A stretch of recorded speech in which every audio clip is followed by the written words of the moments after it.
Welcome back, mystery lovers. Today's case is going to keep you on the edge of your seat. The case of Cassandra Cantrell. Cassandra and Robert were twins. As children, Cassandra and Robert liked to tell each other scary stories in a room with the lights off. Robert was a talented storyteller. Cassandra always found Robert's stories interesting.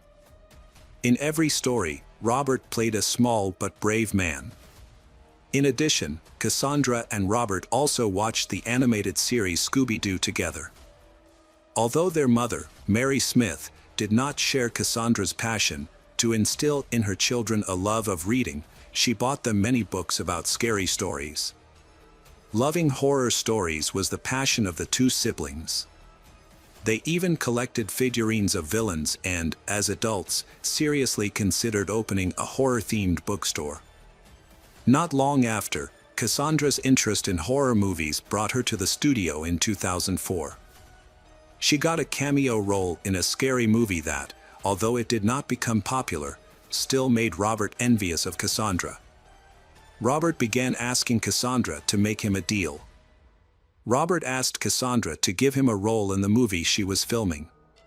Cassandra readily agreed. Robert was happy, but he couldn't play even a supporting role in a soap opera. The head of the cast in that movie was Colin Dudley, who had a crush on Cassandra since her first days in the movie.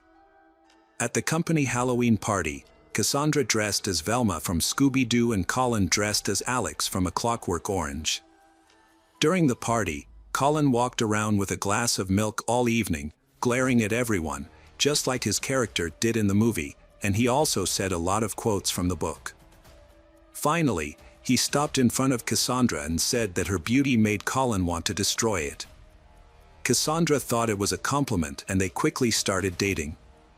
But their relationship didn't last long, only a few months. Colin found another actress named Rebecca and began dating her, after which Colin and Rebecca began living together. One day, on August 25, 2020, Cassandra Cantrell suddenly disappeared. When her mother, Mary Smith, tried to contact her, she did not answer the phone. Mary went to report the incident to the police, and a search was quickly launched. After several days of searching, police found her car under the bridge. Also, the bad news was that the car was unlocked and the keys were still inside. There was no reason for Cassandra to appear here. This place was considered a homeless shelter where violence often occurred. Officers had to go through the neighborhood questioning many homeless people. But none of them had ever seen Cassandra, and none of them knew when the car appeared here. The detective participating in the search for Cassandra requested to locate Cassandra's cell phone. The signal showed the phone was in the water closest to the bridge, which meant detectives wouldn't be able to recover it and couldn't get the information they needed. To search more closely, a team of divers was about to search the coastal area for Cassandra. Before starting, they stood on the shore, picked up rocks, and threw them into the water to gauge the distance they could throw. Cassandra's mother mentioned that Cassandra's phone case had rhinestones, making it easy to spot. The phone was soon found, but Cassandra's body was not. Mary expressed her grief, saying she had looked forward to being a grandmother soon and hadn't even had time to set up a crib for her expected grandchild, which was still in its box in the garage. She wondered what to do with it now, unknowingly providing important information for the investigation. According to statistics, many crimes against pregnant women are committed by their partners. However, Mary Smith did not know who Cassandra's boyfriend was. Cassandra was not married and didn't seem to be in a relationship, yet she was pregnant. Mary had no information about him, despite knowing that Cassandra often spoke to someone on the phone. However, the phone number was not saved in Cassandra's phone book, and Mary couldn't recall the number. It's common for girls to confide in at least one friend about their relationships, especially when it comes to something as significant as pregnancy. The police found such a friend, who revealed that Cassandra had reconnected with her ex-boyfriend, Colin Dudley. They had a brief relationship in 2004, but it was surprising that they rekindled their romance 15 years after breaking up. When Cassandra discovered she had been pregnant, she had hesitated to inform Colin. She had recalled an earlier conversation where he had expressed his disdain for having children, even expressing relief that his wife Rebecca had been infertile. Fearing a child would disrupt her relationship with Colin, Cassandra had kept her secret hidden. However, as her pregnancy had progressed, it had become more and more difficult to hide underneath the oversized clothes. To avoid arousing suspicion, Cassandra had stopped seeing Colin, even though she had known she couldn't keep the truth hidden forever. Cassandra decided it had been best to be honest with Colin. So she had told him over the phone that she had been pregnant with his child. Colin had been silent for a moment before replying that he had been happy about the news. Although his tone had seemed a bit off, Cassandra had believed he had truly felt happy. A detective visited Colin's house and knocked on the door. However, the person who had opened the door had been Rebecca, a detective who introduced herself as Colin's old friend and had asked to meet Colin. Without hesitation, Colin had stepped out from behind Rebecca, closed the door behind him, and walked out of the house with the detective. It had seemed like Colin had been expecting this conversation, even though the detective had yet to formally introduce himself. Colin told the detective that he appreciated the detectives for not revealing any information in front of Rebecca. Colin mentioned that he had heard about Cassandra's disappearance and found it strange, and said that he didn't know where she had gone. He explained that Cassandra had told him about a big argument with her brother, Robert. Colin had advised Cassandra to reconcile with Robert but was unsure whether she would take his advice. The detective already knew about the fight between Cassandra and Robert, as Colin had explained to the detective that it had been just a small family misunderstanding, even though Robert had been extremely upset about it. On the day she disappeared, Cassandra had called Colin and said she wanted to talk, but he had refused because of his ego. Now, Colin blamed himself for her disappearance, believing that if he had met her that day, she might not have disappeared. Colin admitted to the detective that he had not been the nicest person, that he had been secretly dating Cassandra behind Rebecca's back for a long time, and expressed his belief that he would probably be punished for it in the other world.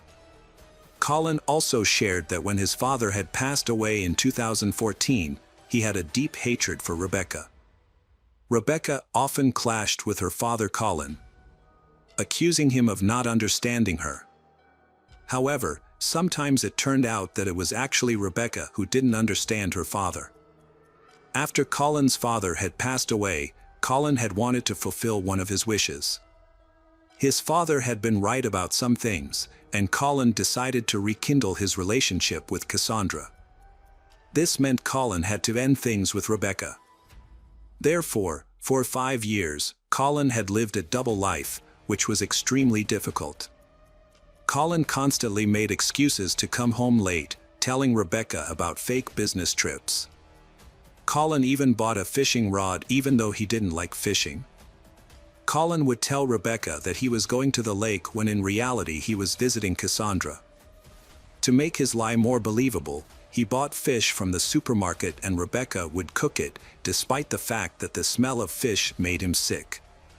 Things took a surprising turn when Colin discovered that Cassandra was pregnant.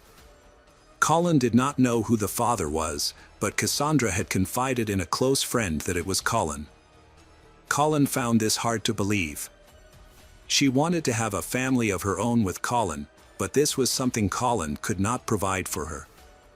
Colin assumed she had found someone else, and he assumed that was why Cassandra didn't want to see him anymore. The detective asked Colin when was the last time he had seen her. Colin honestly replied that he didn't remember, but it was probably about 3 or 4 months ago.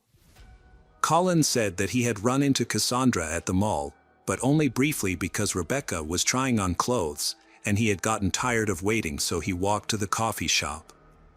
Colin asked the police officer one last time if they had any chance of finding Cassandra alive. The detective replied that they were doing everything they could and asked Colin to believe him.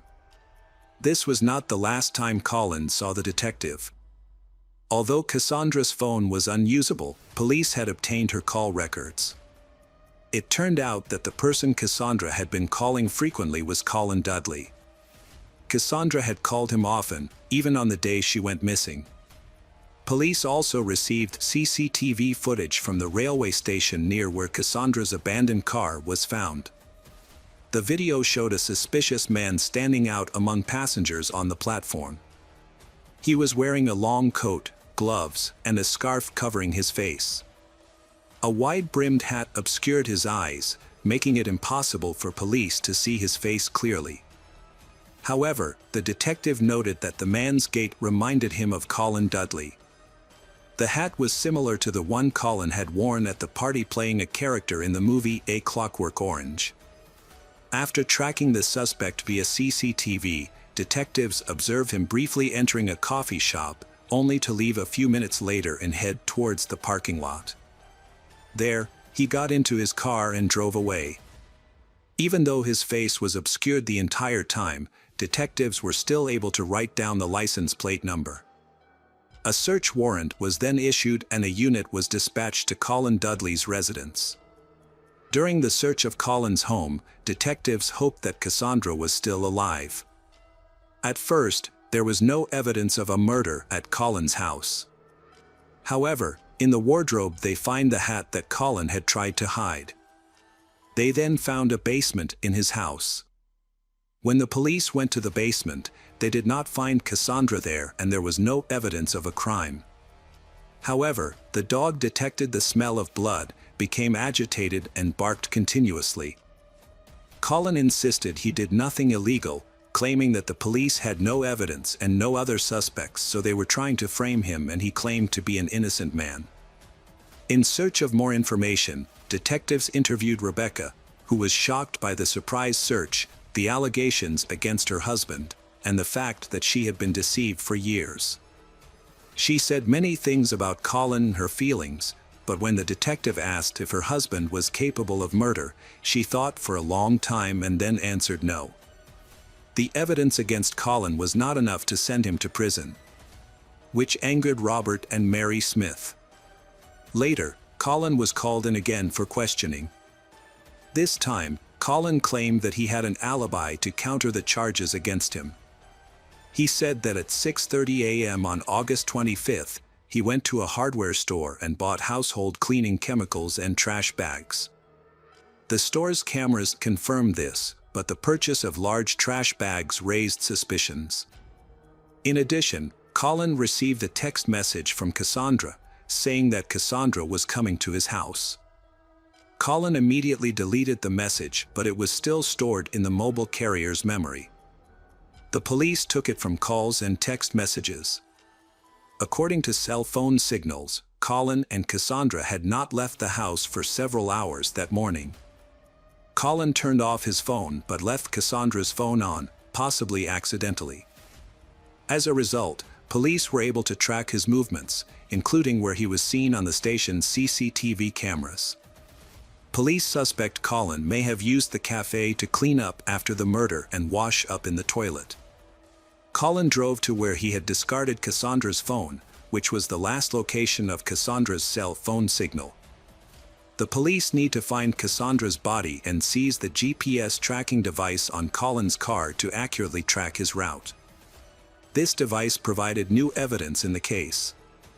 Following Colin's trail the previous day, the police discovered a large trash can tied with a rope in a ravine in the forest. The ground around the bag was covered in blood, and it was clear to see what was inside. The case happened a month ago, so identifying the body was difficult. However, police were able to identify Cassandra's body thanks to a tattoo described in the search notes. Colin was arrested the same day and charged with murder. Forensic examination revealed that Cassandra's death was caused by a fractured skull due to blunt force trauma. During the trial, the police presented Colin Dudley's motive for committing the crime. However, due to a lack of witnesses and physical evidence, including the murder weapon, it was impossible to convince the jury that Colin was guilty. To resolve the case, the court offered Colin a plea deal stating that if he pleaded guilty, he would receive a reduced sentence. Colin accepted the deal and was sentenced to 26 years in prison. Cassandra's mother and brother were deeply saddened by the outcome, as they still grappled with feelings of guilt for not having met Cassandra before her death. They are especially worried about the fact that Colin may one day be released from prison, free to live the rest of his life regardless of the crimes he has committed against their family. Hello friends, welcome to our channel. Today we're going to take a look at another horrible case with you. The case of Isabella Rodriguez. Isabella Rodriguez was born in Colombia in 1975 and moved to Florida with her family in the 1990s. They obtained U.S. residency and eventually citizenship in 2002, when Isabella was 27. She married William Hellman, but they divorced in 2015 after a decade together. Isabella then met Louis Bennett online, and they began a romantic relationship. In 2016, Isabella and Louis had a daughter named Amelia. 6 months later, they purchased an apartment in Delray Beach, a city on Florida's Atlantic coast. They married the following month, in February 2017. At the time, Isabella worked as a real estate agent, and Louis owned a small solar panel company.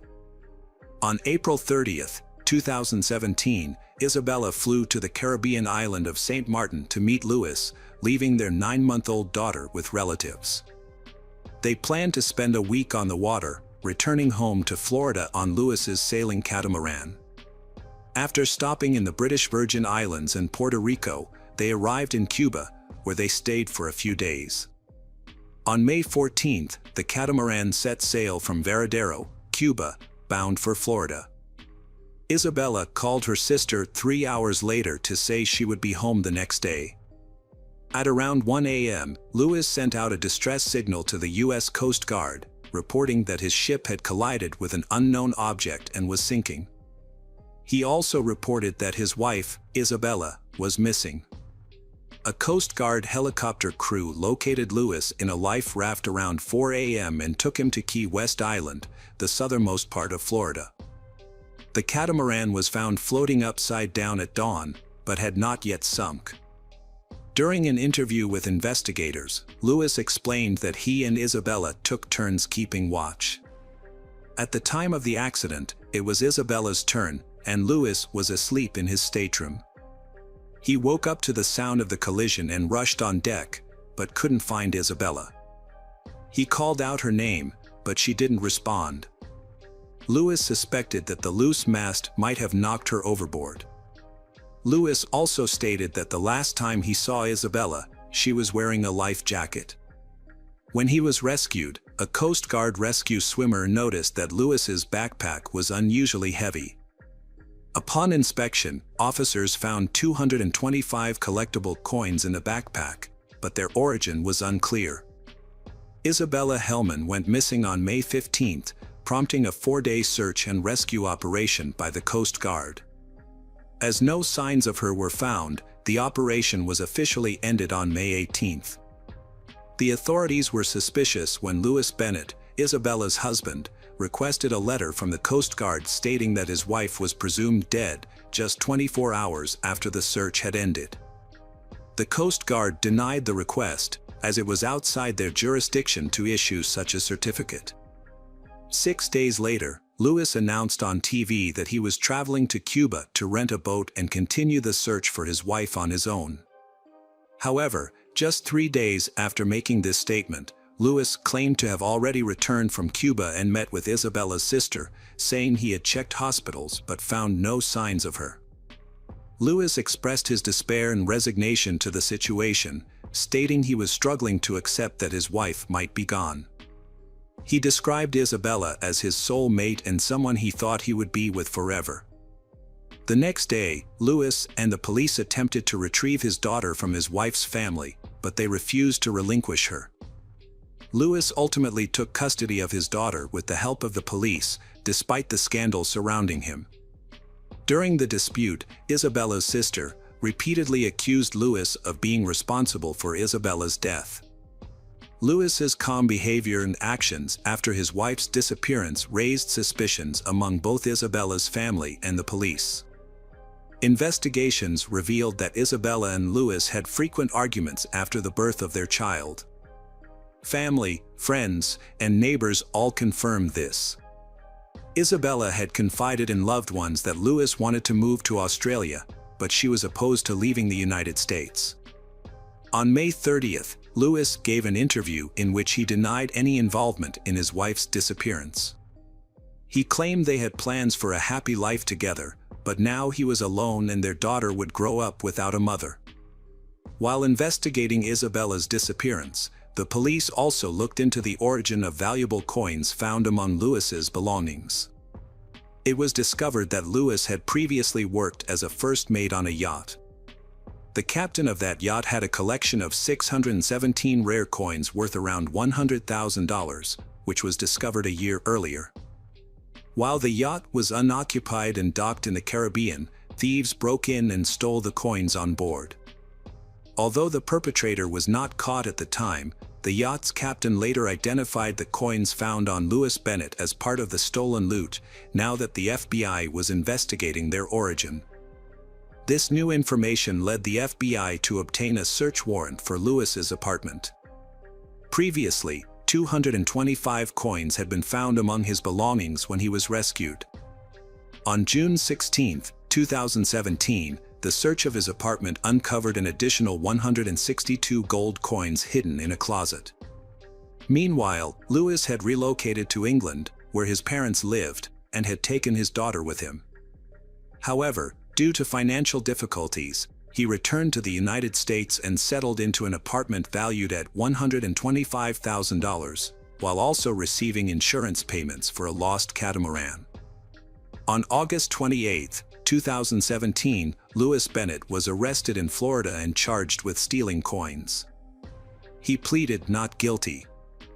A few days later, a federal judge set his bail at $250,000, which Lewis was unable to pay. As a result, he remained in custody while awaiting trial. Additionally, Lewis attempted to have his wife declared dead. Lewis benefited from his wife Isabella's disappearance by gaining control of their shared property and bank accounts. However, the judge refused to declare Isabella dead twice, as the investigation into her disappearance was ongoing.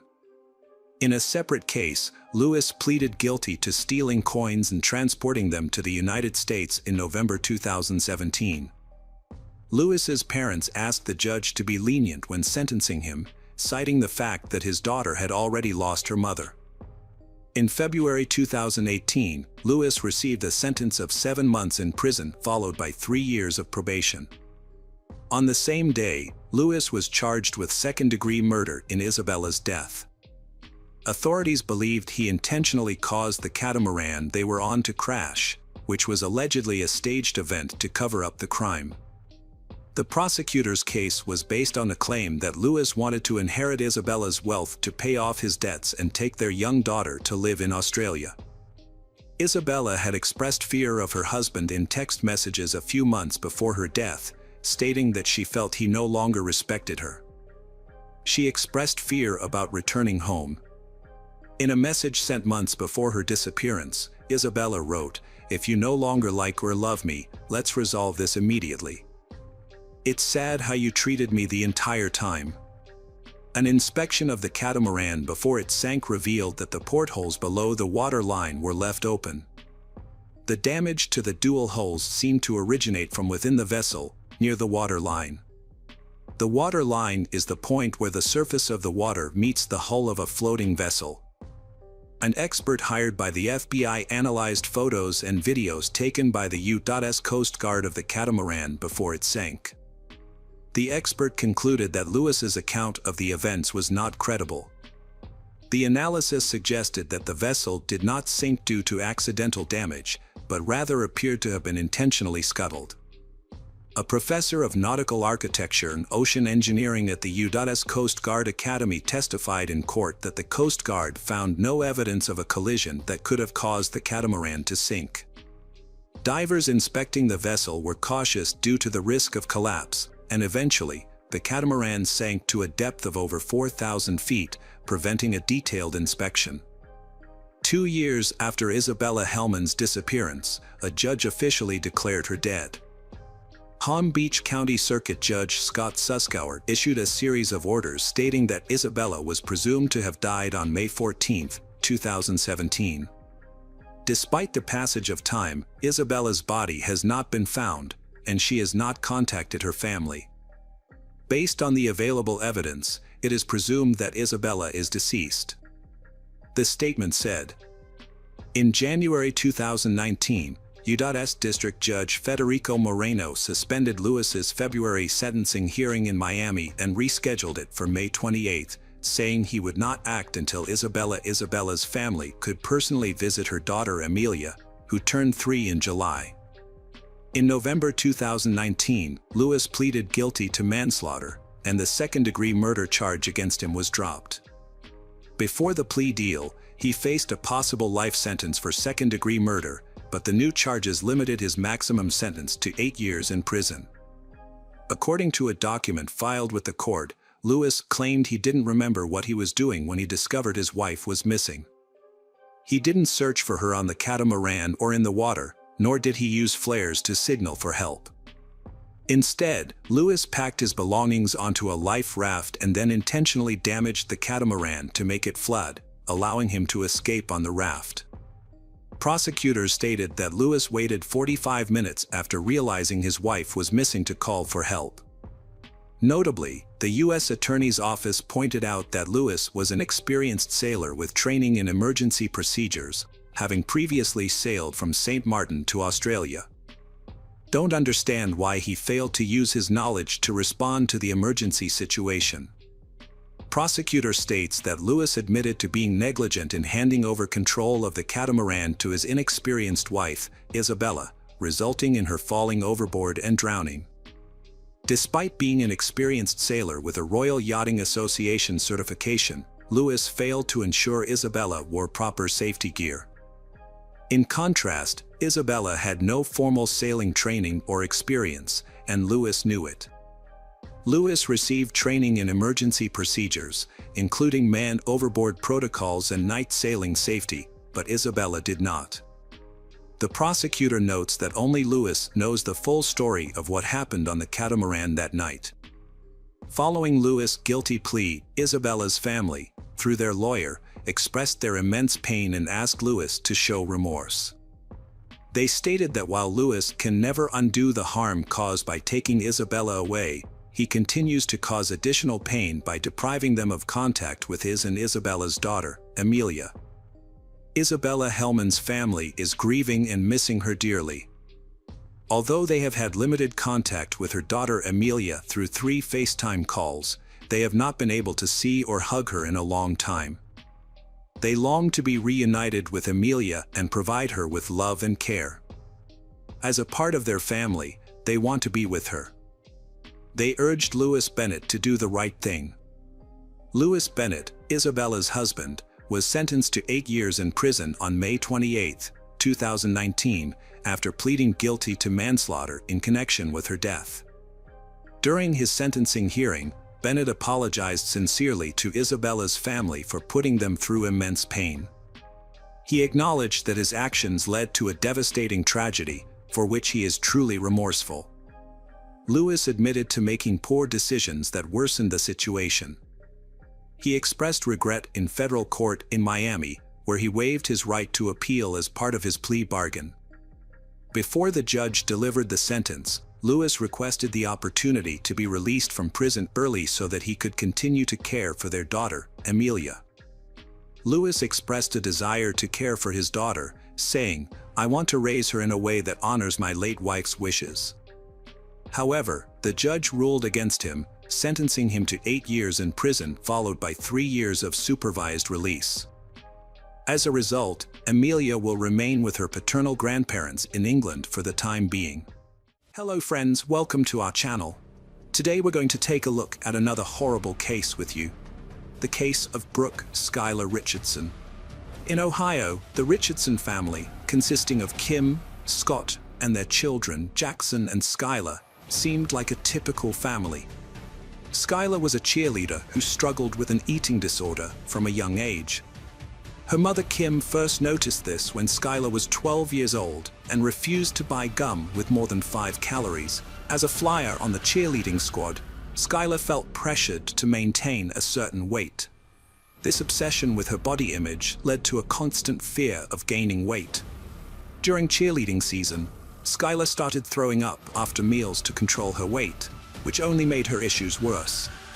When the season ended, her struggles intensified. Skylar experienced episodes of binge eating, followed by periods of starvation or extreme dieting. Her parents grew concerned, but Skylar shut down whenever they tried to talk to her about it. They sought professional help from various doctors and therapists, who eventually diagnosed Skylar with body dysmorphia, a condition where she obsessively focused on a perceived flaw in her appearance. In July 2016, Skylar began dating a friend's cousin, but the relationship didn't last long. By January 2017, she had moved on to a new boyfriend, Brandon, and seemed genuinely happy and healthy. Her parents noticed her weight gain and thought her eating disorder was under control. In February, Skylar picked out her prom dress, a tightly fitted gown that required her to be laced into it. During a family vacation in mid-March, she wore a 2-piece bathing suit and looked wonderful. Her mom, Kim, wanted her to start taking birth control pills to protect her health. In mid-April 2017, Skylar visited her mother's gynecologist to obtain a prescription for birth control. However, during the visit, the doctor informed Skylar that she was approximately 8 months pregnant. Skylar requested the doctor not to tell anyone, and her mother remained unaware of the real reason behind her tears. Skylar and her boyfriend Brandon attended the prom on May 5th, despite her advanced pregnancy. 2 months later, on July 14, 2017, the police showed up at the Richardson home. They informed Skylar's parents, Kim and Scott, that they needed to speak to the teenager about something she may have witnessed. The police officers assured the parents that Skylar was not in trouble and took her at their word. Scott decided to drive Skylar to the police station, unsure of what awaited them. The police wanted to question Skylar regarding a call they received from a gynecologist's office. A patient of an OB/GYN doctor gave birth to a stillborn baby and buried it in their backyard. The police were informed and took Skylar, the patient, into custody for questioning. Her father was not allowed to be present during the initial interview. The police read Skylar her rights and shared the details of the doctor's report. According to the doctor, Skylar had discovered her pregnancy on April 26th, but later reported that the baby was not alive and had been buried in the backyard. Skylar admitted to the police that she had given birth to a stillborn baby girl on May 7th, 2017. She explained that she delivered the baby in the bathroom, noticed it was not breathing, and had no heartbeat. Feeling the need to bury the baby, she retreated to the backyard, dug a shallow grave, and buried the body. To mark the spot, she placed a vase with a flower at the burial site. The police informed Skylar's parents, Kim and Scott, about the true reason for her detention. They were shocked to learn that Skylar had been pregnant, as they had no idea. They expressed sadness that Skylar had gone through this ordeal alone and without their support.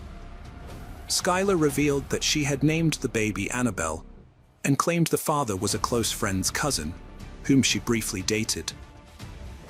Crime scene investigators searched the Richardson backyard, removing weeds and debris to uncover the baby's remains.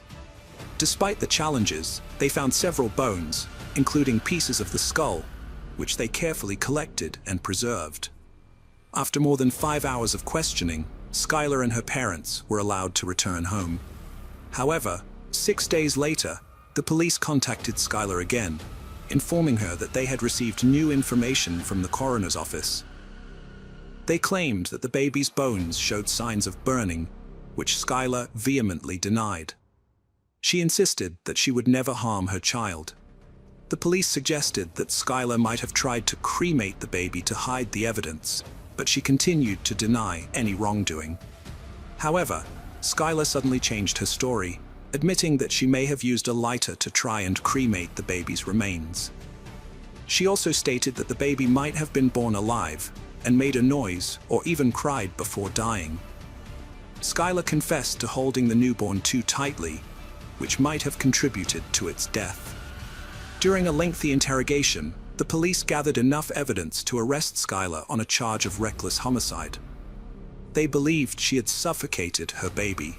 After presenting the case to a grand jury, Skylar was indicted and arrested for aggravated murder, which carries a mandatory life sentence in Ohio. At her arraignment, Skylar pleaded not guilty to additional charges of voluntary manslaughter, abuse of a corpse, and endangering children. She spent the weekend in jail until her family secured a $50,000 bond. Skylar became the center of a media frenzy following her child's tragic death. The public judged and scrutinized every move she and her family made, taking a toll on their well-being. They retreated to the safety of their home, but even stepping outside became difficult due to threats and photographers. Despite her defense attorneys believing Skylar gave a false confession, the prosecution pressed forward with their case. Even when the medical examiner retracted her initial report of burning, the prosecution clung to Skylar's admission that she had attempted to cremate the remains. Throughout this period, Skylar's family endured immense stress and fear. The public scrutiny and threats made their lives unbearable, and they struggled to navigate a world under constant scrutiny. Skylar's defense attorneys worked tirelessly to defend her against the charges. Skylar's family raised the $50,000 bail, but as a condition of her release, she was ordered to wear an ankle bracelet. She remained confined to her home, avoiding public appearances. Over 12 months, Skylar's life took a different path. Her university plans were put on hold as she awaited trial for her baby's murder. The charges were serious, and the defense filed a motion to move the trial to a different county, but it was denied. Skylar faced the trial in the original jurisdiction, grappling with the emotional and psychological impact of the allegations and her isolation. Spending time with her dogs provided comfort and companionship as she awaited her trial. Her family stood by her, believing in her innocence and hoping the truth would come to light. Despite the challenges, Skylar remained determined to fight for her freedom. In July 2019, the state offered a plea deal. If Skylar pleaded guilty to the remaining charges, they would withdraw the aggravated murder charge. Skylar's parents were conflicted about the decision, but after careful consideration, Skylar turned down the plea deal. This decision terrified her parents, who wondered if she made the right choice, but they knew it was her decision, not theirs. Skylar went on trial on September 3, 2019 for the murder of her newborn baby girl. The prosecution presented as evidence a text message Skylar sent to her mother shortly after giving birth, saying she was happy and excited that her belly had returned to its normal size. They claimed this showed Skylar was relieved to be rid of her baby. The prosecution alleged that Skylar sent more texts to her mother and boyfriend within 24 hours of the baby's death, conveying her excitement and happiness. They pointed to phrases like, "I'm so excited," and "I feel so much better this morning," as proof of her guilt. The state believed Skylar was thrilled about the baby's death and attempted to hide her guilt. The prosecution also claimed Skylar had no intention of keeping her baby and presented evidence that she had searched online for ways to get rid of the baby. They alleged that Skylar's mother had threatened that her life would end if she became pregnant, which instilled fear in Skylar. On the third day of the trial, a doctor testified that the baby's death was a violent homicide, but admitted she couldn't determine when the baby's skull fractures occurred. The defense challenged the doctor's findings, suggesting she may have been biased. The defense also questioned the doctor's methods, pointing out that she didn't examine the remains under a microscope or consult with an obstetrician. Another doctor, a fetal medicine specialist, testified that it was unlikely the baby was stillborn, citing Skylar's admission that she felt the baby moving inside her. The prosecution's case included shocking evidence, including images of the deceased baby's remains, which visibly affected Skylar during the trial. Skylar's reaction to seeing pictures of her baby's remains was to stare straight ahead, avoiding eye contact. This stoic behavior contrasted with her emotional response the previous day when the judge entered the room. Skylar's defense attorneys argued that her life was far from perfect, even before the murder accusation. They claimed the prosecution's evidence was incomplete and misleading, and some texts were taken out of context. They emphasized that Skylar's frequent use of certain language did not prove she murdered her daughter. The defense highlighted Skylar's mental health struggles, particularly her long battle with an eating disorder. They presented evidence of her regular visits to a psychologist and nutritionist, along with pictures showing her varying weights and appearances. They argued that despite her physical state, Skylar tried to comfort and care for the lifeless body after giving birth.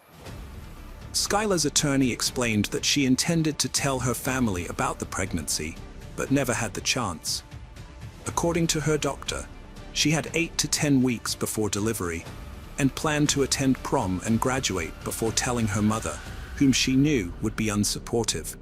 An obstetrician testified that the baby was stillborn, and Skylar's description of the baby's appearance suggested it was not a healthy newborn.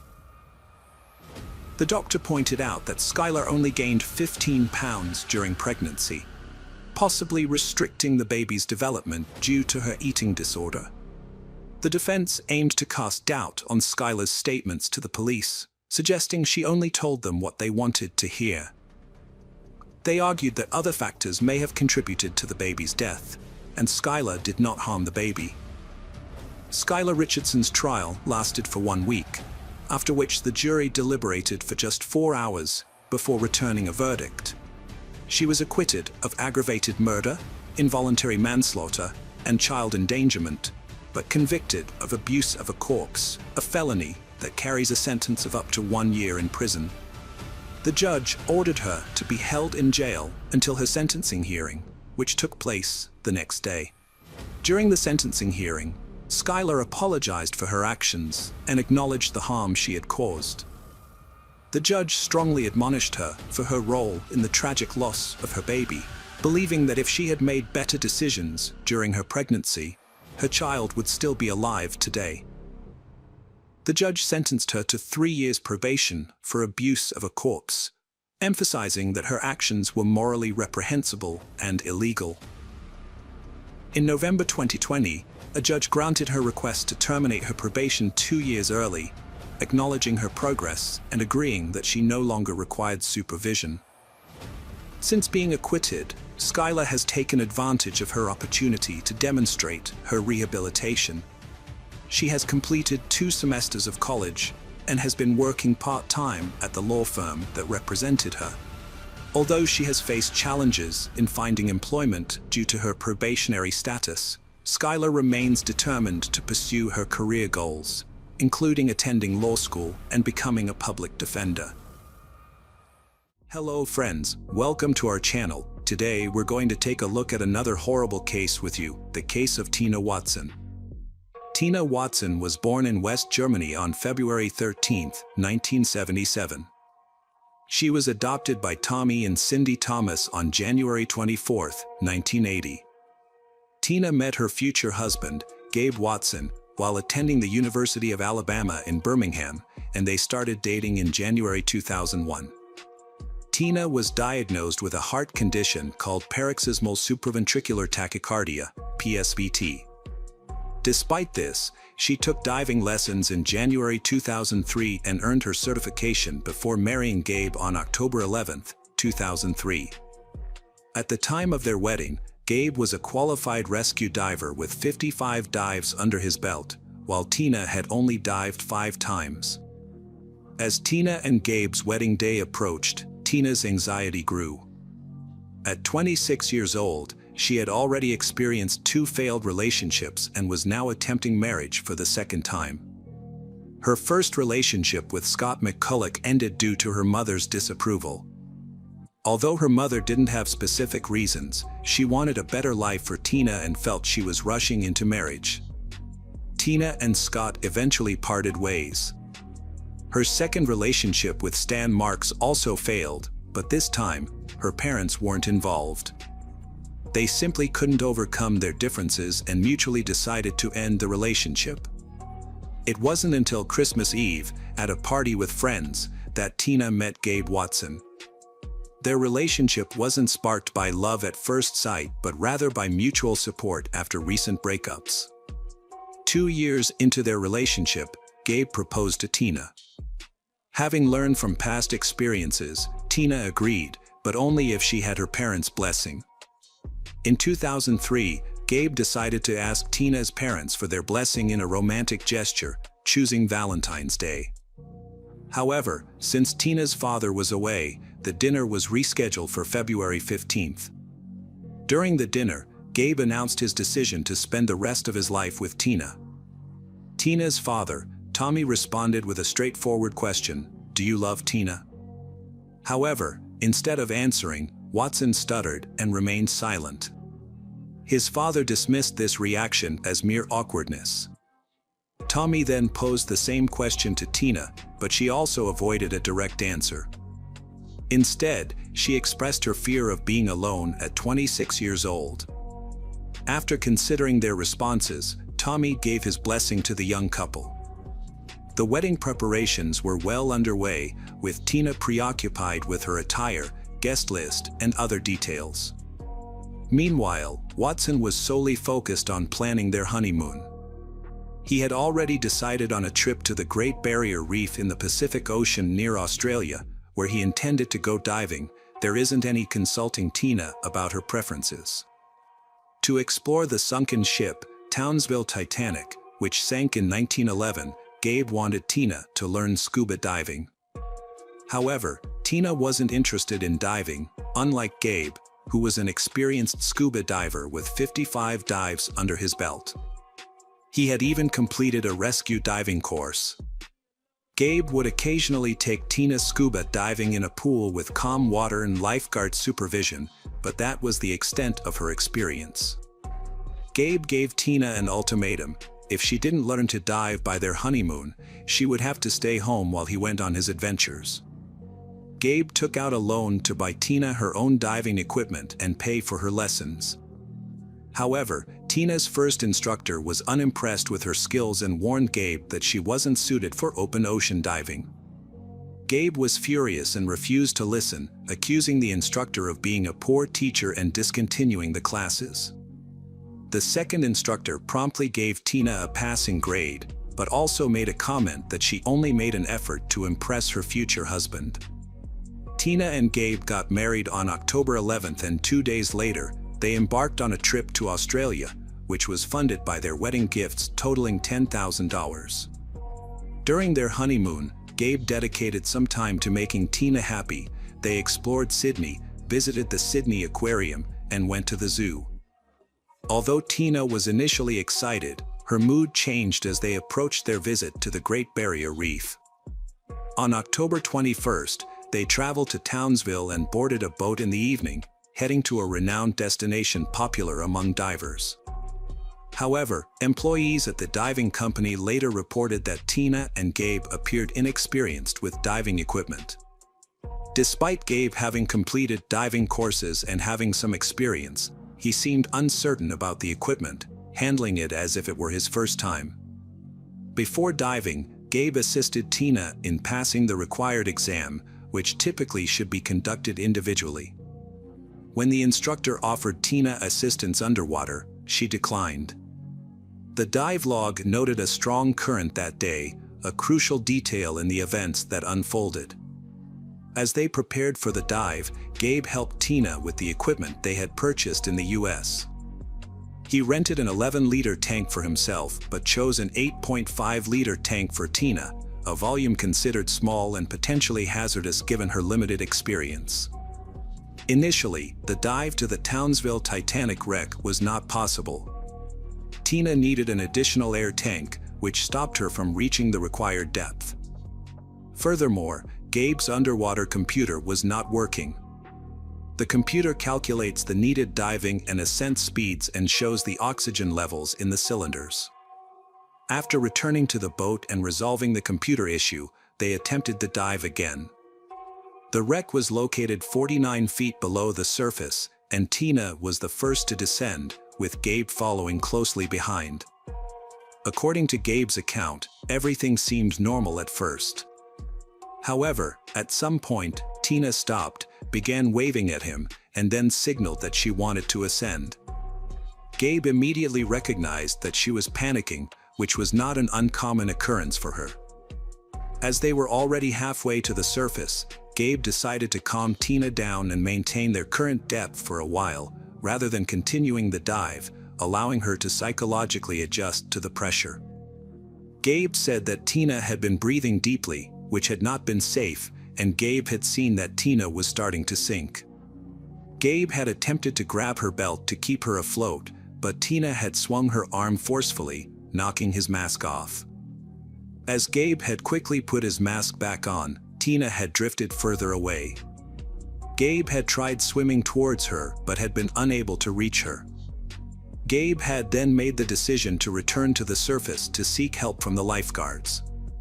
During his ascent, Gabe had met 2 other swimmers, but despite his attempts to signal for help, the swimmer had ignored him. It's worth noting that there were 2 Asian men in the vicinity, but neither corroborated Gabe's account of seeking help. Subsequent police analysis of underwater computer readings revealed that Gabe had indeed attempted to swim after his wife for a short while before giving up. However, his ascent to the surface was controlled, as he stopped at each designated depth level as instructed. Other divers at the scene claimed that Gabe had sufficient opportunity to rescue his wife, but failed to act. The incident occurred early in the dive, and Gabe had enough oxygen to swim to the bottom and back to the surface. Rescuers on the ship responded quickly, locating Tina's body at a depth of 82 feet. Despite their efforts, including 40 minutes of artificial respiration on the deck, Tina was pronounced dead. Witnesses reported that Gabe kept his distance from his wife's body, appearing indifferent to the situation, and even exhibiting carefree behavior such as smiling with other passengers on the way to shore, which he later denied in court. The autopsy results for Tina revealed some inconsistencies. Although there were no obvious signs of a violent death, there were bruises on her neck and blood in her nostrils. However, these findings are not unusual given the 82-foot depth at which her body was discovered. Toxicology tests showed no alcohol in her system, but high levels of ibuprofen and paracetamol, which are commonly used to treat seasickness. A small amount of fluid was found in her lungs. The official cause of death was listed as drowning, but it is possible that she was already oxygen deprived before succumbing to drowning. Tina's diving gear was inspected by the Australian Water Police, but no issues were found. Initially, the police could have dismissed the incident as an accident caused by an inexperienced diver neglecting safety protocols, a sadly common occurrence. However, there were some suspicious aspects to the case, such as the inconclusive autopsy results. Additionally, Watson's unusual behavior, as reported by the diving team, didn't align with the expected actions of a grieving husband. These inconsistencies made it difficult to close the case, leading to a prolonged investigation. Gabe began to suspect that the detectives were investigating him. Furthermore, Tina's parents refused to accept the incident as a tragic accident and sought to hold their son-in-law accountable either for their daughter's death or for failing to assist her.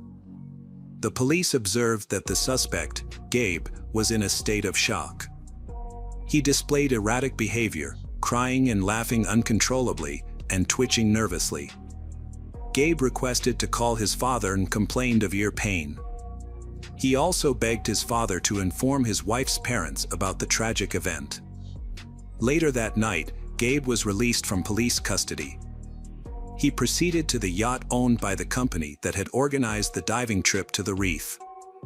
Gabe asked the company for a place to stay for the night, citing that the trip was initially supposed to last 2 days but was cut short due to his wife's death.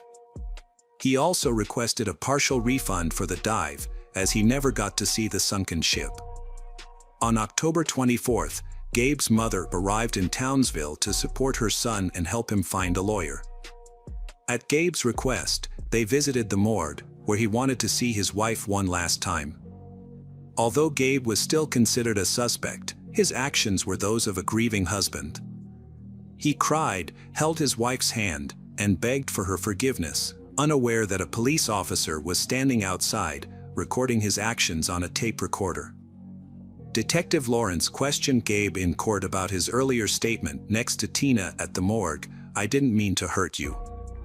Lawrence sought clarification on what Gabe meant by it. Gabe had been traveling home with his wife's body and had a layover in Oakland. During this time, he sought medical attention for a sore ear and was held for evaluation at the airport. The investigation suggested that Gabe did this to avoid meeting Tina's father. However, it was revealed that ear problems are common among divers, which may have explained Gabe's condition. At Tina's funeral on November 5th, Gabe met with his father-in-law, Watson. In a visible gesture, Gabe removed his wife's wedding ring and placed it on his finger, covering his own ring. He also removed her earrings and handed them to Watson. After this encounter, the Thomas family did not interact with Gabe again that day. Later in the trial, Gabe was questioned about removing his wife's jewelry during her funeral. He simply smiled and shrugged, seemingly unwilling to confirm or deny it. Those who knew Gabe had mixed opinions about his character. Some found him to be kind and amusing, while others considered him cruel and controlling. However, they all agreed that Gabe and his wife, Tina, appeared unhappy together. Tina's friends corroborated what she had shared with her father at a family dinner on February 15th, that she had married Gabe out of fear of being alone and that this decision ultimately led to her demise. Furthermore, one of Tina's friends revealed that Tina had confided in her about being taken to an insurance company by Gabe, where she was forced to purchase a life insurance policy at an inflated rate, naming Gabe as the beneficiary. This account was verified by the insurance agent, who confirmed the details. The cab driver who drove Gabe and Tina to their yacht also testified that Tina had cried throughout the ride, while Gabe ignored her. Another friend of Tina's, Amanda Phillips, came forward with a disturbing story that shed more light on the true nature of Gabe and Tina's relationship. It was revealed that Gabe had secretly recorded Tina using the bathroom, edited the footage, and incorporated it into a Christmas celebration video. That would have been acceptable, but he chose to do it in front of a full house of guests during a general viewing. As everyone tried to explain to him that his actions were in poor taste, he laughed loudly while they gestured in frustration, tapping their fingers against their temples. Although removing jewelry during a funeral may seem like a shocking and condemnatory act by Gabe, a more disturbing incident occurred in 2008. During the trial, the jury was shown footage of Watson visiting Tina's grave, taking all the flowers, and carrying them away. The flowers were later found in a nearby trash can. Tina's father had noticed the missing flowers and set up a hidden camera among the monuments to catch the thief. However, he was shocked to see Gabe on the tape and was outraged by his actions. In court, Gabe claimed that he and his wife had discussed their own death on an extreme honeymoon and that she had requested no flowers on her grave. This excuse sounded strange and unlikely. Gabe claimed that Tina drowned while he attempted to put a mask on her face underwater. However, it was later revealed that this was impossible without an additional air source, which in this case was Tina's oxygen supply. In November 2008, Australian authorities arrested Gabe. His trial began on June 5, 2009, where he pleaded guilty to failing to save his wife.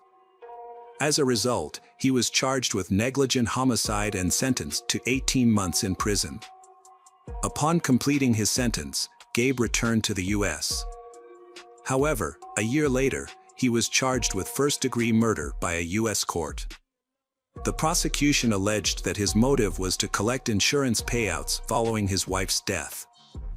Gabe's lawyer defended him by shifting the blame onto the diving company, claiming that its employees had failed to ensure tourist safety and were now afraid of losing their business due to potential license revocation. Regarding the insurance payout, Gabe received $33,000. However, he spent significantly more on lawyers and additional expert analysis. Despite this, the prosecution maintained that Gabe's expenditure was an attempt to avoid suspicion, as he could not assume he would be believed. The prosecutor also disputed the fact that Gabe, who had a degree in drowning rescue, was unable to save his wife. Gabe addressed the jury, reflecting on the past 7 years since the tragedy. He expressed that he has thought about that terrible day every day, and the public has blamed him, calling him a murderer. Gabe noted that nobody has shown him understanding or empathy, except for his late wife's parents, who he understands will never forgive him. Gabe acknowledged that he can be accused of not doing enough to save his wife, Tina, but he believes he has already been punished for that. He stated that he was afraid to die and wanted to live, which is why he didn't drown with his wife 7 years ago. Gabe emphasized that he still wants to live now. The court found no evidence of Gabe's guilt, and the jury declared him not guilty. Hello friends, welcome to our channel. Today we're going to take a look at another horrible case with you, the case of Marcos Matsunaga. Marcos Matsunaga was a member of one of Brazil's wealthiest families and headed Yoki, their business that produced a wide range of food products. Yoki was founded by Marcos's grandfather, Yoshizo Cadano, who had immigrated to Brazil. The company name, Yoki, was derived from the first letters of Yoshizo's surname and first name. Yoki's origins date back to the mid-20th century when it started as a small flour milling operation. Despite being formed during a time of crisis and war, the business not only survived but thrived, eventually expanding into a global company with a diverse product line. Born into a wealthy family, Marcos never experienced hardship or denial. As the successor to the family business, he inherited the company built by his grandfather and father. With this foundation, Marcos had the potential to become the family's first billionaire, a goal he pursued throughout his life. However, his ambitious plans were ultimately unfulfilled. Everyone who knew Marcos personally described him as a skilled and successful businessman. He not only preserved but also significantly increased the family's wealth, generating substantial profits. However, Marcos had a difficult personality. He was demanding, arrogant, and controlling, particularly with those around him. Additionally, he struggled with his physical appearance, having been overweight since childhood, wearing glasses due to vision problems, and being short and somewhat awkward. These issues led to difficulties in his interactions with peers from an early age. Marcos had few friends, and women tended to avoid him because of his unusual demeanor. For a long time, he was unable to form lasting, meaningful relationships. Despite his wealth and business success, he couldn't sustain romantic connections beyond a couple of dates. His arrogance and ego often repelled women, leading him to seek the company of escorts and sex workers. There is very little information available about his first wife. It is known that he married out of desperation and pressure from his relatives, rather than love or passion. Despite this, the marriage lasted several years, but both spouses quickly regretted their decision. The young wife initially tried to tolerate his difficult personality, hoping they could become a happy couple over time. However, she was mistaken, and they grew further apart over the years. Marcos frequently cheated on her without attempting to hide or justify it. He typically found mistresses on websites offering intimacy for money. One such mistress was Alice, an escort with a portfolio on these platforms. Marcos noticed her, a bright and attractive blonde with a beautiful figure, and began regularly inviting her on dates, generously paying for them. Alice was 6 years younger than him and was born into a poor and dysfunctional family in a high-crime area of the city. She never knew her father, and her mother struggled with heavy drinking and was often involved with men who shared her addiction. As a result, Alice had a difficult and joyless childhood, facing repeated physical and emotional abuse from her mother's roommates at a very young age. As soon as she finished school, Alice left her troubled home life and neighborhood behind. She took nursing courses, which led to a job at a hospice. However, she soon realized that caring for terminally ill patients was not fulfilling her dreams or utilizing her full potential. As a sensitive and vulnerable young woman, Alice became deeply attached to her patients, and each death felt like a personal loss. A few years later, Alice decided to pursue higher education and change careers.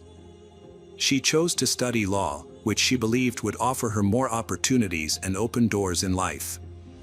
After preparing for admission, Alice scored well on the entrance exams. However, her modest nursing salary was not enough to cover the cost of her studies. Alice was alone with no one to turn to, having cut ties with her family after leaving home.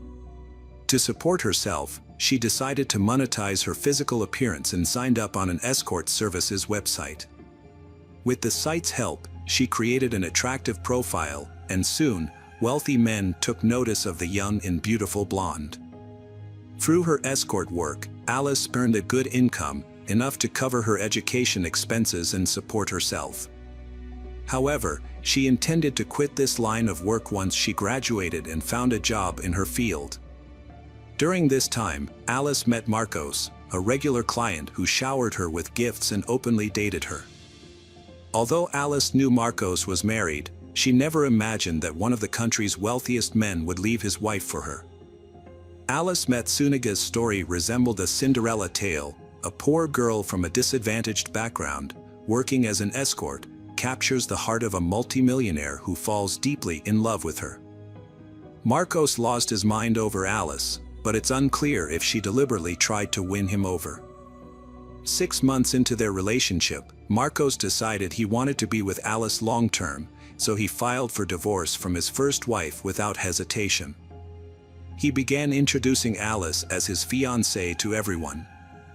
To avoid revealing how they really met in Alice's occupation, Marcos and Alice fabricated a story about meeting casually in a cafe. They stuck to this version, and even Marcos's closest relatives and friends didn't suspect the truth. However, Alice wasn't warmly received by Marcos's family, the Matsunogas. His parents suspected that Alice had used her charm to capture Marcos's heart, despite his unattractive appearance, and was now pretending to overlook his difficult personality. Nevertheless, when Marcos announced his plans to divorce his first wife and marry Alice, no one strongly objected. Marcos organized an extravagant traditional wedding, complete with a white dress, numerous guests, and a large, multi-tiered cake. Following the wedding, he relocated his wife to his spacious and luxurious mansion, where she took on the role of mistress. Matsunogi was renowned for his passion for collecting expensive wines and rare firearms. His home featured a vast wine cellar, where bottles were meticulously arranged by year and country of origin. Additionally, the house had a secret room dedicated to his extensive collection of firearms and edged weapons, which adorned the walls from floor to ceiling. Marcos took great pride in his collections and continually sought to expand them.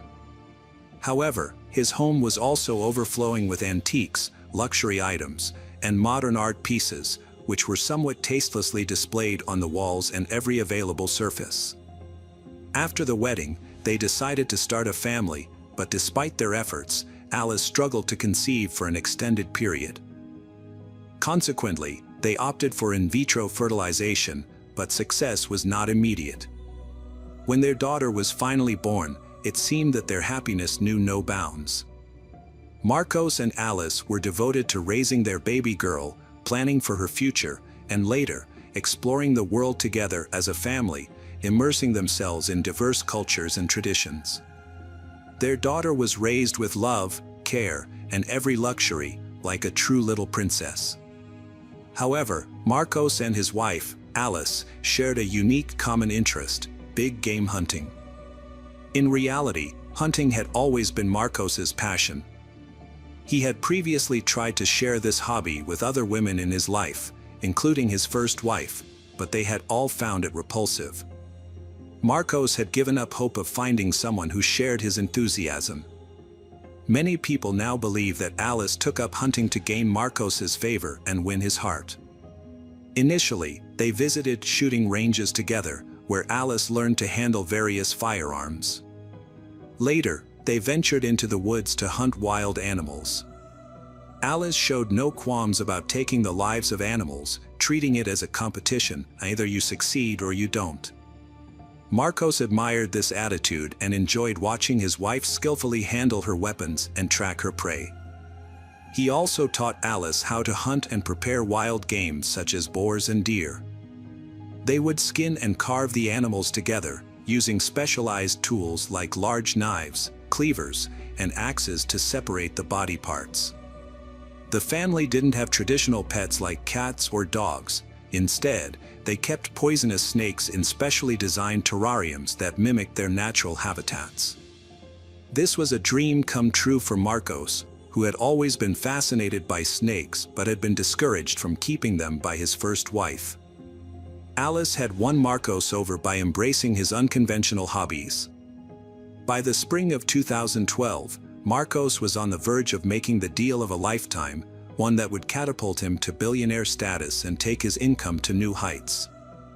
He was busy negotiating with potential business partners, planning to sell the family company and invest the profits in a lucrative new venture. Marcos was rarely at home due to his complete absorption in work and the realization of his ambitious plans. He and his wife resided in an elite apartment complex in the city's business center, near the main office of his company. However, Marcos spent most of his time away, leaving his young wife alone and bored in their luxurious apartment with a panoramic city view. Marcos' work schedule was tightly packed with meetings, business discussions, and specialist consultations, often keeping him away from home overnight. Despite this, he promised his wife that once the deal was finalized, their lives would undergo a significant transformation. But on May 19, 2012, the eve of a billion-dollar deal, Marcos vanished without a trace. His wife, Alice, did not report Marcos missing until the next day. She believed he was at work, attending a scheduled meeting that could have lasted into the night and early morning. Marcos was supposed to meet a business partner and had warned Alice that he might spend the night at the office before heading straight to the meeting.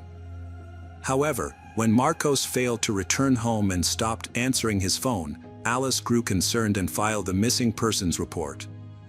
Police quickly discovered that Marcos had missed both the evening and morning meetings, which was unusual for him. This led them to suspect that Marcos might have been kidnapped, and they expected a ransom demand to be made to his family within hours.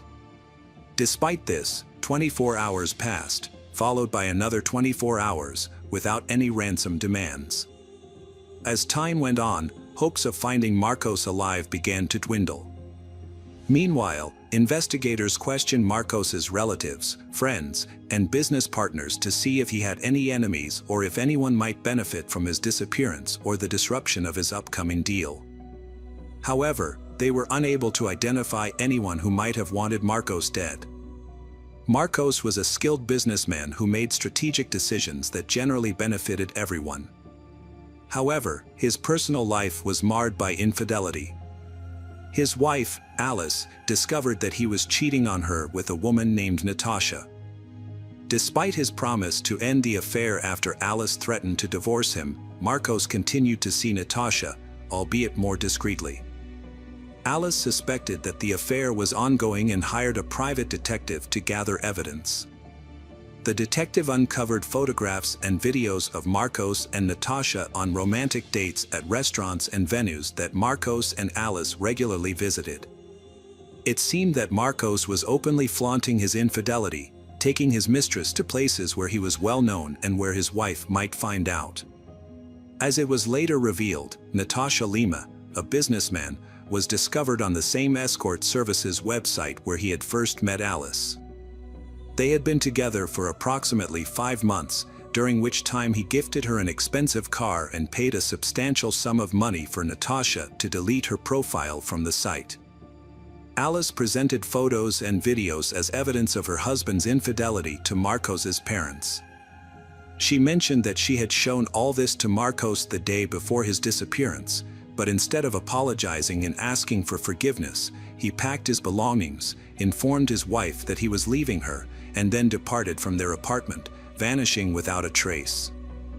Based on Alice's account, it seemed that her husband had given in to his desires and decided to run away with his new mistress. However, those who knew Matsunaga unanimously agreed that he was too invested in the business, which his family had built over decades, to simply abandon it and disappear. The answers to many questions were uncovered about a week later when a passerby discovered scattered garbage bags containing human remains in a deserted area roughly 50 kilometers from Marcos's residence. The man immediately notified the police of his gruesome discovery. The victim was soon identified as Marcus Matsunaga, a missing person who had been searched for nationwide. According to experts, Matsunaga was shot in the head and then dismembered. His body was packed into garbage bags and dumped on the outskirts of the city. The killer's skills with a carving knife suggested they were either a surgeon or an experienced butcher. This conclusion was drawn from the precise cuts made to separate the body parts. The investigation initially lacked concrete leads, so it began by reviewing the last known location of the deceased. The elite residential complex where Matsunaga lived with his wife and daughter had multiple surveillance cameras, and their footage was carefully examined. The evening before Matsunaga went missing, he and his wife ordered food to be delivered to their home. Security footage shows Matsunaga taking the elevator to the first floor, then returning to his apartment with pizza boxes in hand. He entered the apartment and never left again, not that evening, overnight, or the next day. Despite this, his wife was seen leaving the apartment the following morning with 3 large, wheeled suitcases. The footage shows Alice struggling to move heavy suitcases, which sparked the investigators' suspicions about their contents. On the same day, she was taken into custody and questioned at the police station. Initially, she denied any wrongdoing, sticking to her story that her husband had left her for another woman. However, when shown the elevator footage, she broke down in tears and began to open up. Alice revealed that her marriage had been troubled for a long time, and her husband's behavior had become increasingly abusive. He constantly belittled her, bringing up her past work as an escort and claiming he had rescued her. He also controlled every aspect of her life, isolating her from friends and criticizing her parenting. When Alice mentioned divorce, Marcos threatened to leave her with nothing, take their daughter, and restrict her access to the child. On the evening of the incident, Alice confronted her husband with photos of him and his mistress, which only enraged him. He physically abused her, and Alice's memories of what happened next are hazy. She doesn't recall how she obtained the gun used to shoot her husband. Later, realizing what she had done, Alice attempted to cover up the crime by disposing of the body and making it seem like her husband had vanished. Alice, a former nurse familiar with human anatomy, had been taught by her husband how to dissect animal carcasses. They had the necessary tools at home, making the process of cutting up her husband's body a matter of technique. This gruesome task was carried out while their young daughter slept in the next room. However, Alice's testimony raised many doubts and questions from the start. Further investigation revealed that Alice received photos and videos of her husband's infidelity from a private detective on May 20th, after she had already killed him. She presented these to her husband's parents, claiming he had abandoned her for his mistress. A witness, Natasha Lima, testified in court that Marcos wanted a divorce but was afraid of Alice, describing her as mentally unstable and capable of terrible things.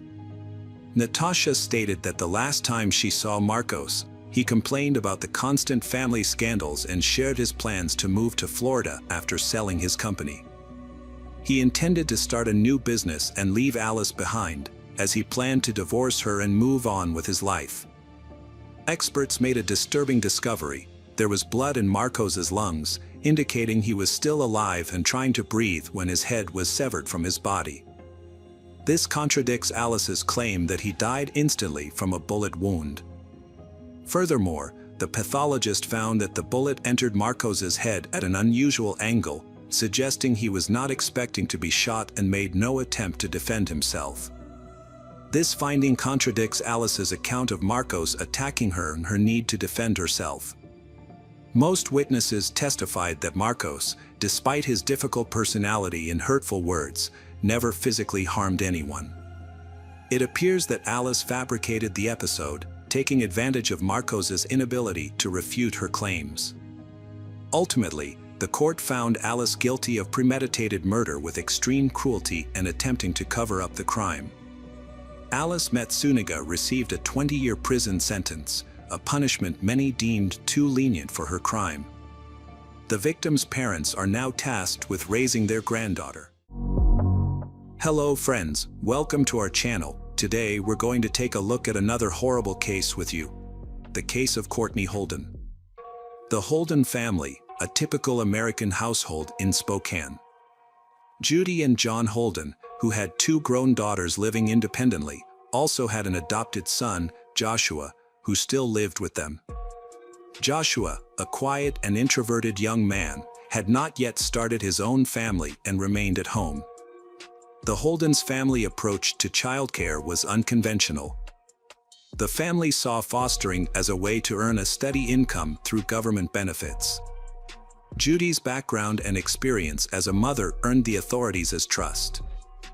4-year-old Courtney Holden, born on February 28, 1992, had been living in a shelter for 2 years when her life took a dramatic turn. In 1996, Courtney moved to Spokane to join the Holden family, comprised of Joshua and several other foster children. The little girl's heart was filled with hope for a loving and caring family. However, her dreams were short-lived. From a young age, Courtney was forced to bear the burden of excessive household chores. She was responsible for cleaning the entire house and washing dishes for every meal. If she made even the slightest mistake, she faced punishment. Life in the Holden home quickly became a nightmare, surpassing the hardships she experienced in the house. What was surprising was that the Holdens treated the other foster children with kindness, but they showed inexplicable hatred towards Courtney. Judy Holden was already an adult when Courtney joined the family, and Courtney was the last child they took from the orphanage. This might be the reason for their unusual behavior towards her. Courtney was subjected to strict rules, including being forbidden from going outside without permission. Visitors to the Holden home often witnessed Judy and Joshua mistreating Courtney, calling her Cinderella in a derogatory manner. Courtney found herself in a difficult situation, but she was a resilient girl who adapted to the harsh conditions over time. She learned to fear her foster mother and was terrified of her brother Joshua, who prohibited her from socializing with friends and peers. She was not allowed to have a mobile phone or other modern conveniences, and she only left the house when necessary and with permission. The only time she enjoyed some freedom were when the house was empty and she could step out into the backyard or chat with neighbors. As she grew into an adult, Courtney became accustomed to her life and learned to treat her foster parents with respect, despite their mistreatment. She did not become bitter, as she had no concept of a normal family life to compare hers to. Courtney's life improved significantly when her brother Joshua moved out of the house due to disagreements with their parents. This newfound freedom allowed her to come and go as she pleased, spend time with friends, and enjoy activities she had previously been restricted from. As a result, Courtney finally felt happy. As time passed, Courtney graduated from school and met a man named Michael, with whom she fell deeply in love. Michael treated her with kindness and care, a stark contrast to her previous experiences. Their relationship flourished, and they welcomed a son together in 2011. However, things took a surprising turn when Michael asked Courtney to move in with him and start a life together as a family. Despite his requests, Courtney chose to remain in her parents' house and ended her romantic relationship with Michael. By this time, the Holden house had become empty, as the foster children had grown up and moved out. Courtney's foster father, John Holden, had passed away, leaving her to live with her foster mother, Judy, and her child. Michael was allowed to visit his son, but only with Judy's permission. During Joshua's absence, Courtney's life with her son was relatively peaceful. However, after their father's death in 2014, Joshua returned and began to harass the family. He installed numerous surveillance cameras around the house, posting signs that read, "Smile, you're on camera." The cameras made Courtney anxious, as she knew that leaving the house would likely result in trouble from Joshua. Courtney's life took a turn for the worse around 2015. She confided in a neighbor that Joshua had taken away her freedom, forbidding her from having a phone, using social media, talking to outsiders, driving, or leaving the house without his permission. He also forced her to cut ties with Michael after the child's birth. Despite this, Courtney remained silent and compliant. Neighbors noticed bruises on Courtney's face and arms and asked her about them. She openly admitted that Joshua was physically abusing her. The neighbors were concerned and tried to help her, even contacting the police. However, the Holdens were able to dismiss the cases because Courtney never publicly acknowledged the abuse. As time went on, Courtney was no longer allowed to talk to her neighbors, who only saw her outside in the evenings. She obeyed Joshua's rules without question. Those who knew Joshua described him as a large and intimidating man with a cruel and unpredictable nature. He was also known to be paranoid and prone to insults. Joshua had a history of violent behavior and had even boasted about being able to kill someone and dispose of their body with ease. In 2005, he was charged with assault and harassment, but the case was dropped due to lack of evidence and the victim's refusal to cooperate with the police.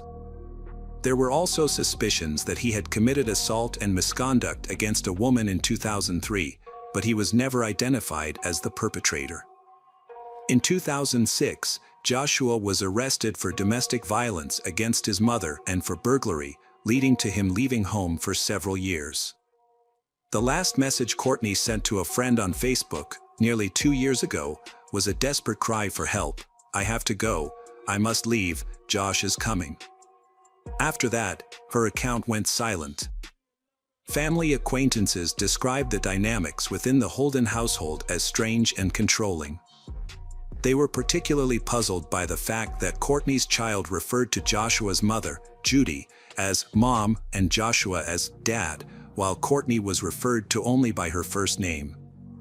In August 2018, a heated argument escalated, prompting Courtney to try to leave, but Joshua, larger and stronger, physically restrained her and carried her back inside. It's the last time she was seen outside the household. It wasn't until nearly 2 years later, in October 2019, that concerns about Courtney's disappearance began to grow. Michael and his girlfriend, who had not seen Courtney in almost 2 years, started to worry about her whereabouts. He was eager to see his child, filed a missing person report with the police on October 24th, sparking an investigation into Courtney's disappearance. The Holdens claimed that Courtney had abandoned her child and fled. However, they could not explain who was continuing to access her Social Security benefits and electronic food stamps. On the same day as the search, Joshua and Judy withdrew the remaining $600 from Courtney's bank account. The next day, a woman claiming to be Courtney called the National Center for Criminal Information, stating that she was safe and did not want to be searched for. However, the police discovered that she was actually one of Courtney's stepsisters. As the investigation continued, Joshua and Judy provided multiple conflicting accounts of Courtney's disappearance. They claimed that she had run away with a truck driver, and later, that she had left with a secret lover. The inconsistencies in their stories, combined with Courtney's unexplained absence, raised suspicions that the Holdens were hiding something. In October 2019, Joshua and Judy Holden suddenly left Spokane, further arousing the suspicions of detectives investigating the disappearance of Courtney. The Holden's family flight from the area strengthened the detectives' conviction that they were involved in Courtney's disappearance. The investigation into Courtney's disappearance continued, and the Spokane Police Department attempted a welfare check in early October, which quickly escalated into a missing person case. The case was assigned to Major Crimes Detective Randy Lesser, who has spoken publicly about the investigation. The information gathered from police interviews and court records has shed light on the events surrounding Courtney's disappearance. When Lesser visited the house in early October, Judy told him that Courtney had been home just a few days prior. She claimed that Courtney had left on foot with her son. However, when Lesser asked for Judy's phone number, she became hostile and locked the door in his face. Later, Judy allowed police to enter the house to see Courtney's room, but she became very nervous. The house was extremely cluttered, with piles of items covering all available space on counters. Courtney's room was also cluttered, and the mattress was bare, giving the impression that no one had lived there recently. At one point, Judy panicked when she lost sight of one of the detectives behind a closed door and ordered the investigators to leave. When Lesser asked to search the rest of the house for Courtney's child, Judy refused. A neighbor reported seeing Joshua, Judy, and one of Courtney's sisters leaving in a van with a child. Detective Lesser found it suspicious that Courtney, who suffered from a chronic illness, had not seen a doctor since October 2017. Her last prescription was in July 2018, although she had been receiving medications monthly before disappearing. Surveillance footage showed Joshua and Judy shopping with a small child. Cameras also captured they withdrawing money from Courtney's bank account on the day she was declared missing. By October 24th, Joshua and Judy had left their home. When police arrived to execute a search warrant, they found that the DVR from the home surveillance system had been removed, and the family's 6 pets were gone. Joshua and Judy's mobile numbers were deactivated in mid-November, but 2 new numbers with Texas area codes were activated on the same day. A month after the Holdens left, a neighbor called the police to report activity at the house. It was one of Judy's daughters and her husband, who had flown in from Texas to check on the property. They claimed they hadn't seen Courtney in 2 years and that Judy had retired. In mid-December, Joshua and Judy traveled to Texas, where they were eventually found by the police at Judy's daughter's house. Courtney's son was also present at the scene. Joshua and Judy Holden were arrested and charged with identity theft, interfering with child custody, and using Courtney's bank accounts without her permission. Fortunately, the child was found safe and was reunited with his father. No other family members were charged with any crimes. The police searched Judy's home in Spokane with search dogs but did not find any signs of Courtney. They also searched a home in Texas and a vehicle in Oklahoma, but these searches did not yield any clues about Courtney's whereabouts. Joshua, 40, and Judy, 74, were held in a Texas jail, where they refused to speak with police and fought extradition to Spokane. The authorities awaited a governor's warrant to bring them back, but since there was insufficient evidence to link them to Courtney's disappearance, they were likely released. This case remains one of the most puzzling missing person cases, with little progress made during the month-long investigation. The police have extensive notes on the case, but Judy and Joshua maintain their innocence in Courtney's disappearance. The police, however, suspect that Courtney is likely deceased, but they lack concrete evidence to prove it. It's tragic that Courtney was drawn into the Holden family, who failed to provide her with the love and support she desperately sought. Despite their mistreatment, Courtney wanted to believe they were her family and struggled to defend herself against their cruelty. The cruel reality is that there are many ways to secretly dispose of a body using chemicals that can evade detection by experts and police dogs, leaving Courtney's fate a heartbreaking mystery. Hello friends, welcome to our channel. Today we're going to take a look at another horrible case with you, the case of Channin Starbuck. Channin Starbuck, a 42-year-old woman, was born on April 19, 1969, in Anderson, Indiana, as the youngest child with two older brothers. Her parents eventually divorced and started new families, resulting in additional siblings for Channin. On December 3, 2011, Channin was discovered on the floor of her bedroom, positioned in a suggestive manner. An erotic massager was placed on her stomach, indicating a clear attempt to humiliate her after death. The police immediately suspected foul play due to the numerous bruises and scrapes on her body. A medical examiner later confirmed that some of the injuries were caused by a stun gun, and evidence suggested that her body had been moved. The official cause of death was determined to be strangulation. The detectives assigned to solve the case faced a difficult task. They needed to reconstruct the final hours of Channin's life and identify the perpetrator.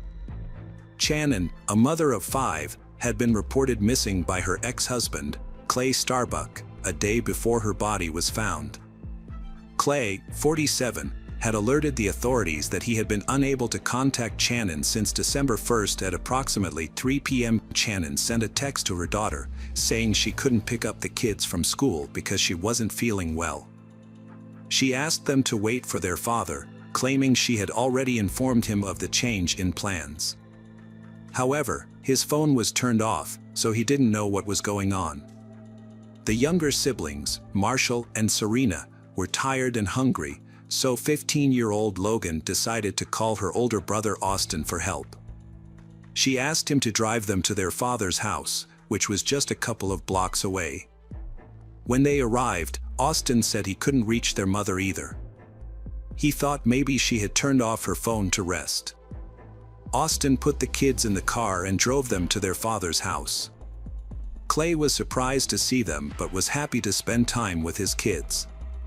Since the older kids had lived with him after the divorce, and the younger ones had stayed with their mother, Clay decided to enjoy the unexpected visit and didn't to contact Channin. This wasn't the first time something like this had happened with her. Clay expected to see Channin at the school basketball game that evening, but she didn't show up. The next day, December 2nd, Clay took the kids to school and then went to Channin's house. The front door was locked, and the blinds were closed. Since he didn't have a spare key, he couldn't get in. Clay sent a message saying that if Channin didn't show up by 7 p.m., he would contact the police. After waiting until the agreed time, Clay went to the police station to report Channin Starbuck's disappearance. 2 sheriff's deputies visited her address but found nothing suspicious, so they returned to the station. The officer told Clay to wait one more day.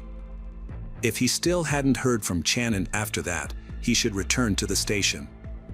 The next day, Clay returned to the police station, and it was then that he discovered he wasn't the only one looking for Channin.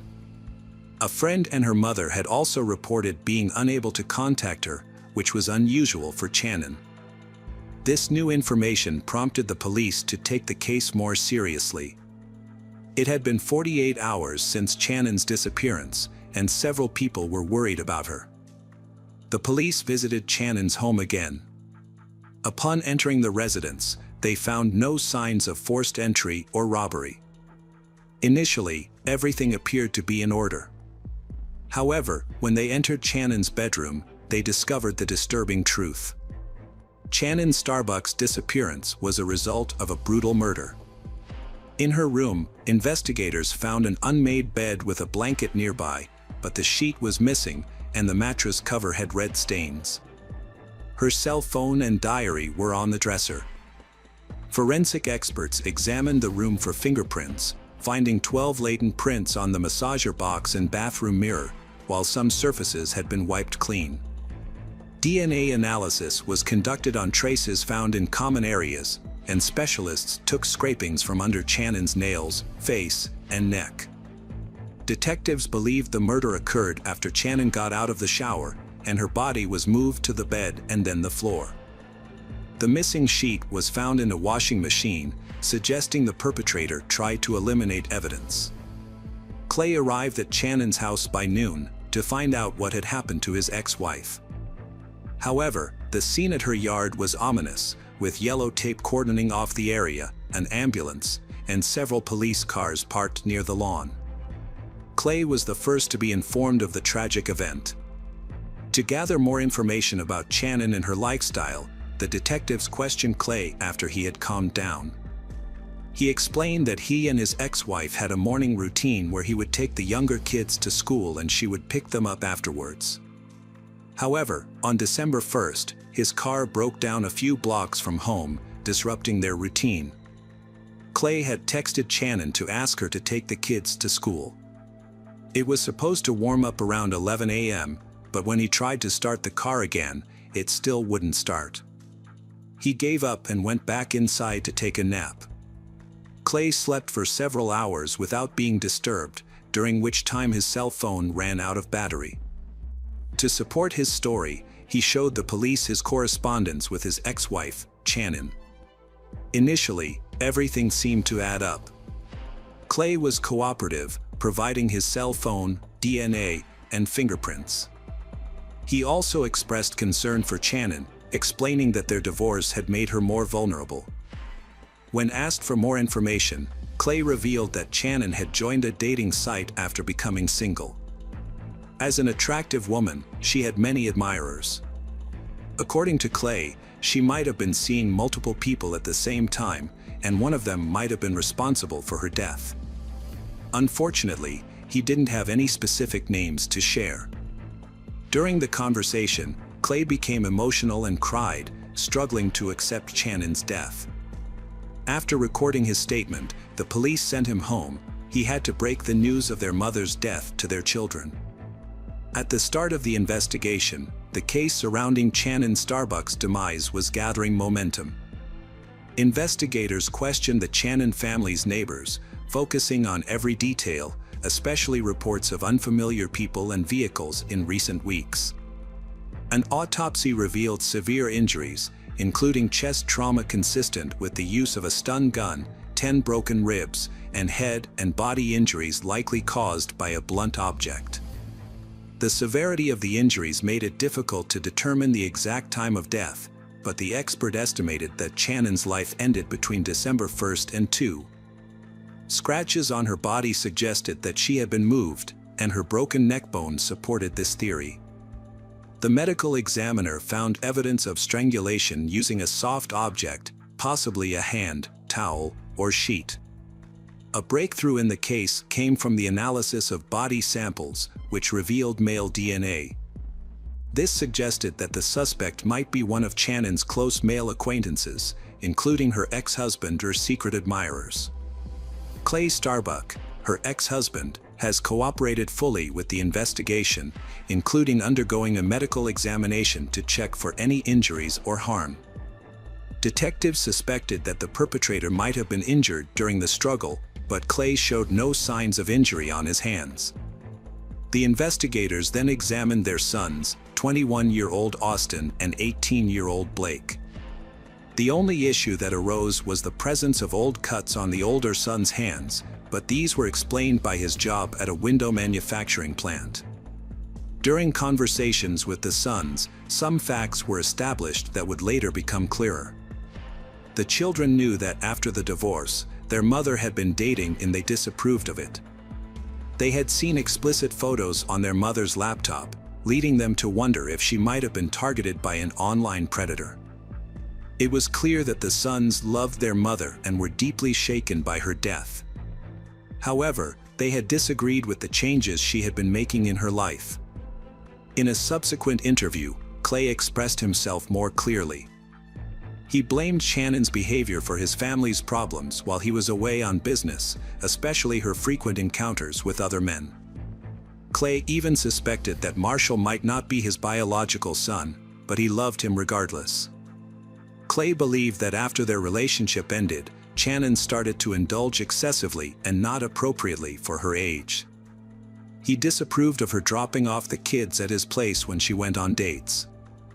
By this point, investigators had not only spoken to Clay and the children but also interviewed Channon's relatives and friends. The detectives developed a more comprehensive understanding of the deceased and her family. Channon had always dreamed of having a big, loving family. Growing up, she was a kind and modest person who loved to draw and was very good at it, winning many awards. At 20, she met 25-year-old Clay Starbuck in Florida, where she had moved with her family when she was young. Clay was on vacation from Alaska. They were introduced by friends at a party and hit it off right away. That night, Channon learned a lot about Clay. He had gone to school in Colorado to learn about diesel mechanics and later worked on the Trans-Alaskan Pipeline, which paid well. However, he was already married with 2 kids. Despite his complicated past, Channon wasn't discouraged. She actually saw it as a plus, thinking it gave him valuable experience for their future together. Channon and Clay got married soon after meeting. As Clay's new wife, she moved in with her husband. At first, she struggled to adjust to her new surroundings and the weather, but she quickly settled in. Channon's married life wasn't as perfect as she had envisioned. Her husband Clay was often away, leaving her to manage the household by herself. However, her love for him gave her the strength to carry on, knowing that his work shifts would eventually end and he would return to her. In the meantime, she took on the role of mother to his children from his previous marriage and soon gave birth to their own son, Austin, followed by another son, Blake, 3 years later. In 1996, they welcomed a daughter, Logan, who was later diagnosed with autism spectrum disorder. Channon accepted her daughter's diagnosis with love and care, becoming her closest companion. The family was later completed with the arrival of another daughter, Serena. Channon devoted herself to her children's well-being, education, and spiritual growth. She was also known for her cooking, crafts, and other hobbies within their community. However, she was so focused on being a caring mother and a loving wife that she didn't realize her husband was having an affair at work. When she discovered his affair, she felt deeply betrayed and shocked. This led her to file for divorce in 2000, marking the beginning of a new chapter in her life. She still had feelings for her ex-husband, so she moved to Arizona to start fresh and ease the pain of their separation. There, she attempted to start a new relationship, but it didn't work out because she realized she still loved her ex, Clay. Clay was also reaching out to her and asking her to come back, claiming he had changed. Believing him, she gave him another chance. In 2001, they had a son named Marshall, their 5th child. However, instead of strengthening their relationship, Marshall's birth created new tensions. Even when they formally remarried in 2006, their relationship remained strained. 6 months later, the family moved to Deer Park, Washington. Clay's work kept him away, leaving Channon to care for the children and manage the household. She kept her family entertained by organizing outings and parties at home. However, the frequent time spent apart put a strain on her marriage, creating doubts and mistrust that eventually led to a permanent separation in 2010. Crossing into her 40s, Channon started to rebuild her life with the hope of finding love again. She was determined not to give up or make the same mistakes as before. Even when her ex-husband Clay suffered a serious injury, Channon chose not to go back to him. However, she still provided him with support and help. In February 2011, Clay quit his job and moved to Deer Park to be closer to his children and Channon. Although he hoped Channon would take him back, she didn't feel the same way. She had finally found freedom and was enjoying it. After Clay's surgery, Austin and Blake moved in with him, enjoying more independence from their mother. Channon started a new chapter, finding a part-time job and enrolling in a dental assistant course to support her family since Clay stopped paying child support due to illness. The children stayed with Clay on Wednesdays and every other weekend. By summer's end, Channon completed her certification and was ready for her next goal. Channon Starbuck had been seeking a fresh start, creating a dating profile in hopes of meeting someone special and leaving her past heartache behind. She regretted spending her best years with a man who didn't appreciate her and was capable of deceit. Tragically, her dreams were cut short one December morning when she became Channon of a heinous crime. Her funeral, held on December 10, 2011, was attended by a large number of people, a testament to her bright and sincere personality. She was laid to rest at a cemetery in Orlando. The investigation into her death was swift, thanks to public attention. Detectives focused on her ex-husband Clay, verifying his alibi for December 1st. His fingerprints didn't match those at the crime scene, so they checked his story against databases and examined Channon's phone, laptop, and diary for other potential suspects. Detectives thoroughly examined Channon's mobile phone, leading them to add several individuals to the list of suspects. These men had been in contact with her through a dating site, raising suspicions about their potential involvement. One suspect, Tom Walker, had arranged a date with Channon for December 5th, just hours before her death. Their conversations had been candid, and they had exchanged photos. However, when Tom Walker requested that Channon take a photo using an adult toy, she declined. Notably, her body was later discovered in the exact pose that Tom Walker had mentioned. Within an hour, detectives located Tom Walker, who was shocked not only by the news of Channon's death but also by being considered a suspect.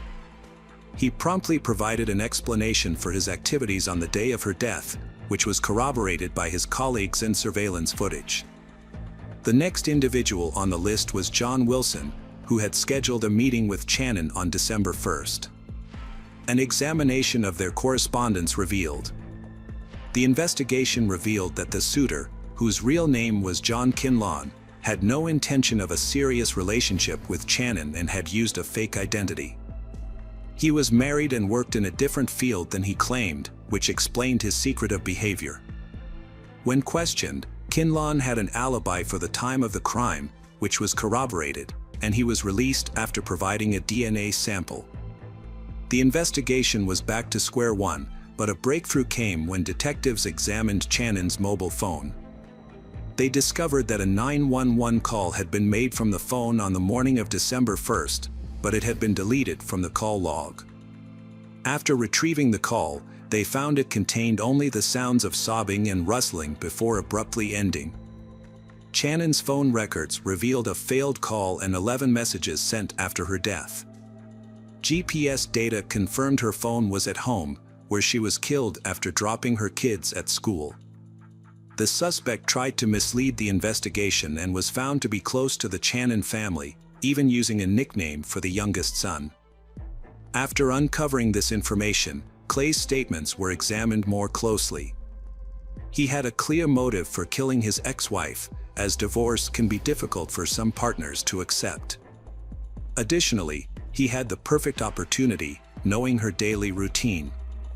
As a result, authorities decided to track the suspect's car route again, this time using footage from street surveillance cameras. This is when the officers' suspicions became clearer. It turned out that Clay's car had not broken down. At the same time, results from another analysis arrived, showing that DNA material collected from Channon's body matched the suspect's samples exactly.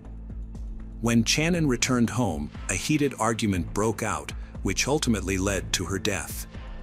The unusual position of her body was a deliberate act of vengeance by Clay, who was enraged by her newfound freedom.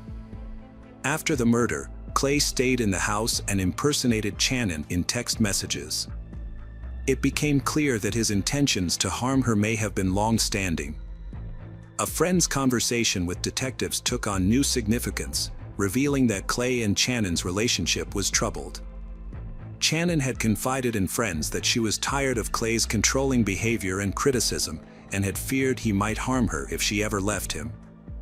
In fact, Channon had contacted the police multiple times between June and November 2011, reporting that Clay was stalking her and making her feel unsafe in her own home. She had become so fearful that she refused to give anyone a spare key to her house. Ultimately, Channon secured a restraining order against Clay, limiting their communication to text messages.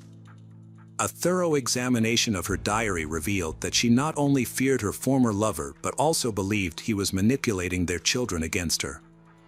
Clay had been spreading vicious rumors and portraying her as promiscuous.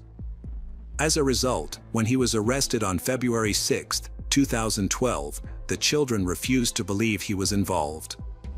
The discovery of a tracking program on Channon's laptop, a hard drive labeled Channon's desktop computer, in Clay's house, and printed correspondences did not seem to disturb them. The older children questioned the authenticity of the DNA analysis, thinking the accusations against their father were unbelievable and the case was fabricated. However, law enforcement and other relatives had a different perspective. At the trial, the prosecution presented a substantial amount of physical evidence and testimonies, confidently demonstrating Clay's guilt.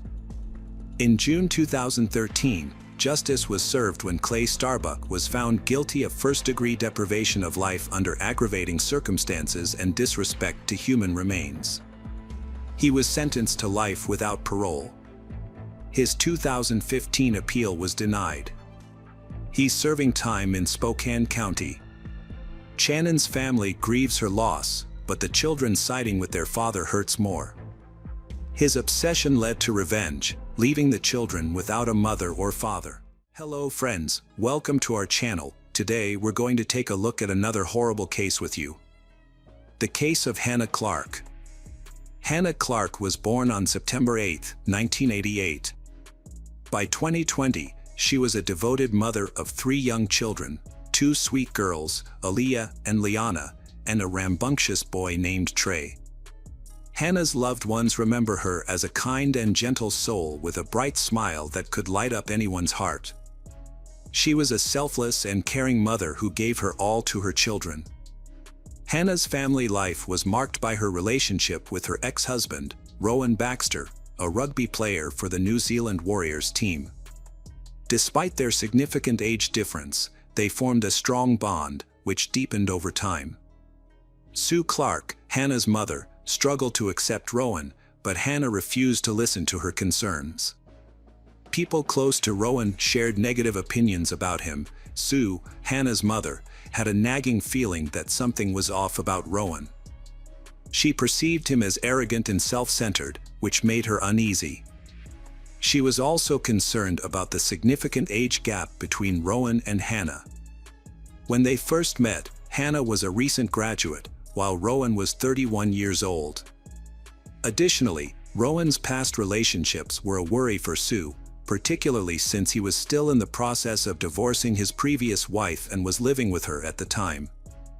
When Hannah introduced Rowan to her parents, they questioned him about his ex-wife. Rowan explained that he was staying with her due to their son. Eventually, Rowan finalized his divorce and continued his relationship with Hannah. In 2011, he proposed to her, and she accepted. They got married in Kingsley, New South Wales, Australia. The following year, they had 3 children together. Hannah and her family, including her father Rowan, were passionate about sports. However, Rowan's muscular physique, developed during his professional athlete days, was partly due to steroid use, which led to mental health issues. As a personal trainer, Hannah's approach differed from her father's. She was loved by her clients for her kindness, empathy, and dedication, earning her a loyal following. Rowan's approach to training was unique, but his behavior was marred by aggression and inappropriateness, likely caused by steroid use. This made him a poor trainer, as clients don't need someone who makes them feel uncomfortable.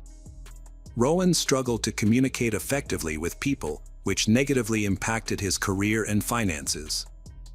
As a result, his wife Hannah had to become the primary breadwinner, which further irritated Rowan.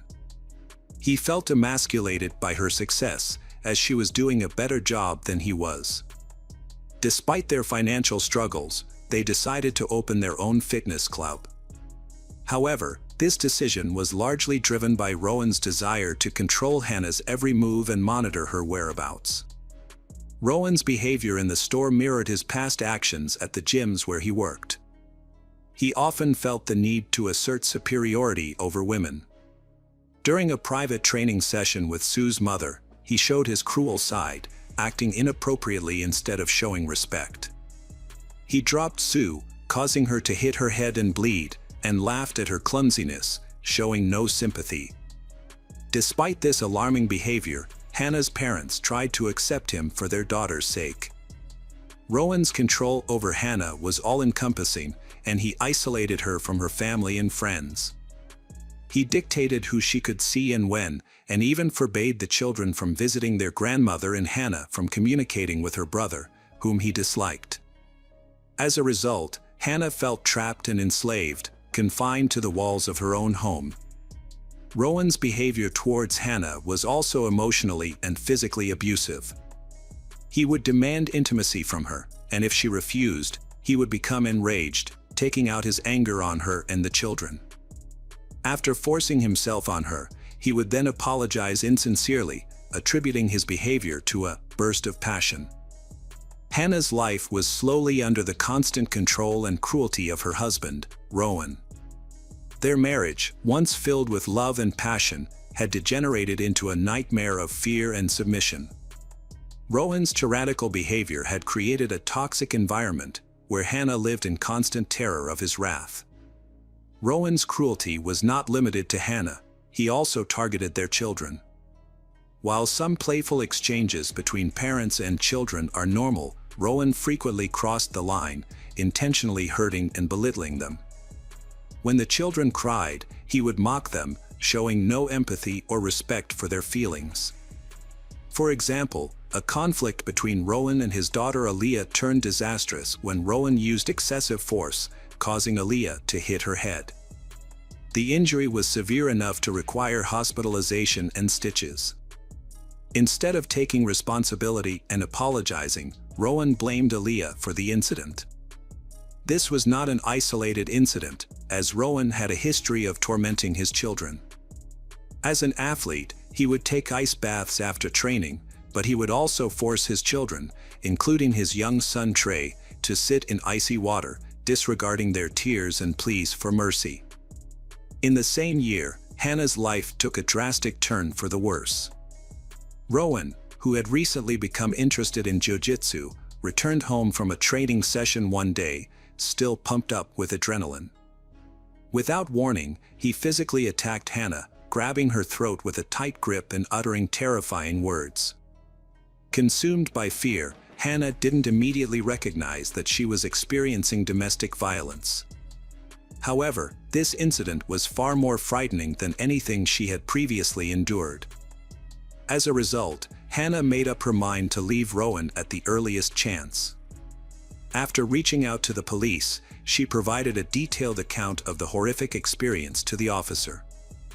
The police officer informed Hannah that forcing an intimate relationship without consent is a form of domestic violence. This conversation was a turning point for Hannah, helping her understand the situation and prompting her to take immediate action. She quickly gathered her children and left for her parents' house, trying to escape the abusive situation.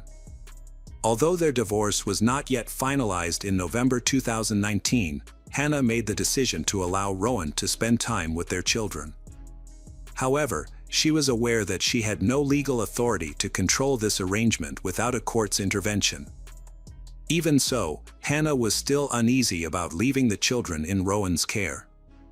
To fix his problem, Rowan was struggling to cope with his emotions and sought help from his church's pastor, Christopher.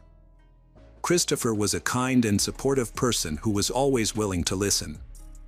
However, as Rowan began to open up to him, Christopher noticed some disturbing traits. Rowan had a desire for dominance and control, which he occasionally revealed when his confidence faltered. During one of these moments, Rowan confessed to Christopher that he was aware his actions were wrong and wanted to change, but didn't know how. Rowan's admission was a crucial step towards reform, and Christopher's guidance could have been instrumental in helping him. However, before progress could be made, a shocking event occurred. Hannah and her children were walking down the street when Rowan suddenly appeared out of nowhere, grabbed their daughter Lion, and disappeared. Hannah's life was turned upside down by unbearable anxiety and fear for her daughter Lion's safety. For 2 agonizing days, she had no idea where Lion was, and her distress grew by the minute. Hannah turned to the police, who launched a search and eventually found Lion safe and sound with her father. Although Lion was unharmed, the traumatic experience left a lasting impact on Hannah. The police, recognizing the danger that Hannah and her children faced, urged her to file a police report against her ex and obtain a protection order. However, despite the problems her ex, Rowan, had caused, he still had joint custody of the children, which he used to continue manipulating and abusing Hannah. After a meeting with Rowan, the children were returned to Hannah's parents. However, before leaving, Rowan attempted to humiliate Hannah by displaying pictures of her in her underwear on his car, in plain sight of their children. Hannah, enraged, tried to remove the photos, but Rowan responded violently.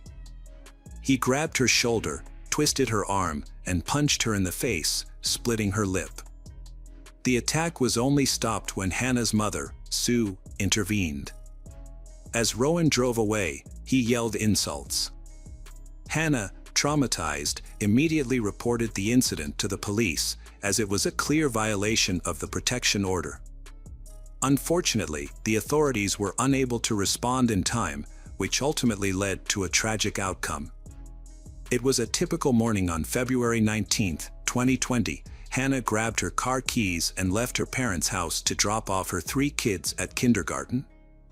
Hannah and her children got into the car, but before they could leave, Rowan jumped in, causing Hannah to become frightened for their safety. She tried to calm Rowan down, but he was furious and began yelling threats and ordering Hannah to start the car and drive away. Hannah carefully drove off, trying not to escalate the situation. As she turned onto Raven Street, the car stopped. In a desperate and vengeful act, Rowan grabbed a canister of gasoline from under the car seat and drenched Hannah and her children with it. Michael ZCK, who happened to be nearby, witnessed the horrific scene. He said that earlier that morning, he had heard a car pull up outside his house. Hannah, frantic and pleading for help, screamed that Rowan was trying to kill her and pouring gasoline all over them. As Hannah begged for mercy, Rowan refused to let her go, his face twisted in a rage. Michael rushed to the car and was met with Rowan's emotionless face, holding a lighter in his hand. In the next moment, the car erupted in flames. The explosion was followed by blood-curdling screams, a deafening ringing, and then an eerie silence. Luckily, Hannah had narrowly escaped the inferno, but was left with severe burns and bleeding. Frantically, she pleaded for assistance, not for her own suffering, but for her children who remained trapped in the blazing car. A car happened to drive by, and a doctor who was not on duty stopped to offer assistance. Seeing Hannah's distress, the doctor rushed to her side. Meanwhile, Michael intervened quickly, grabbing a hose from his house to try and extinguish the flames. However, the fire was too intense, and it engulfed the entire car, leaving no hope of rescuing the children. The doctor and Michael yelled at Hannah to take cover and get away from the fire, but she was too consumed by grief to hear them. With growing desperation, Michael rushed to the car to rescue the children, but the intense flames and scorching heat thwarted his efforts. Hannah lay on the road, her body badly burned, repeatedly begging for someone to save her children. At that moment, no one grasped the full extent of the tragedy. Hannah's body was severely burned, with over 97% of her skin damaged, except for her feet. Despite her excruciating pain, Hannah's thoughts were consumed by her children, who were now left vulnerable and unprotected. Hannah's badly burned body left police doubting her survival chances. Yet, she refused to give up. With fierce determination, she provided a crucial testimony. Police officer Angus Cook carefully recorded every word Hannah spoke as she struggled to recount the events leading up to her tragic situation. With great difficulty, Hannah managed to name her ex-husband, Rowan Baxter, as the person responsible for her ordeal, and provided a detailed account of what had happened. As Hannah's voice grew weaker and her body frail, Officer Angus remained by her side, offering words of encouragement and praise for her bravery. He reassured her that she had already done enough and that everything would be okay. Hannah was on the brink of death, yet she didn't fully grasp the horror unfolding around her. When questioned about whether Rowan had threatened her earlier, she replied that he hadn't.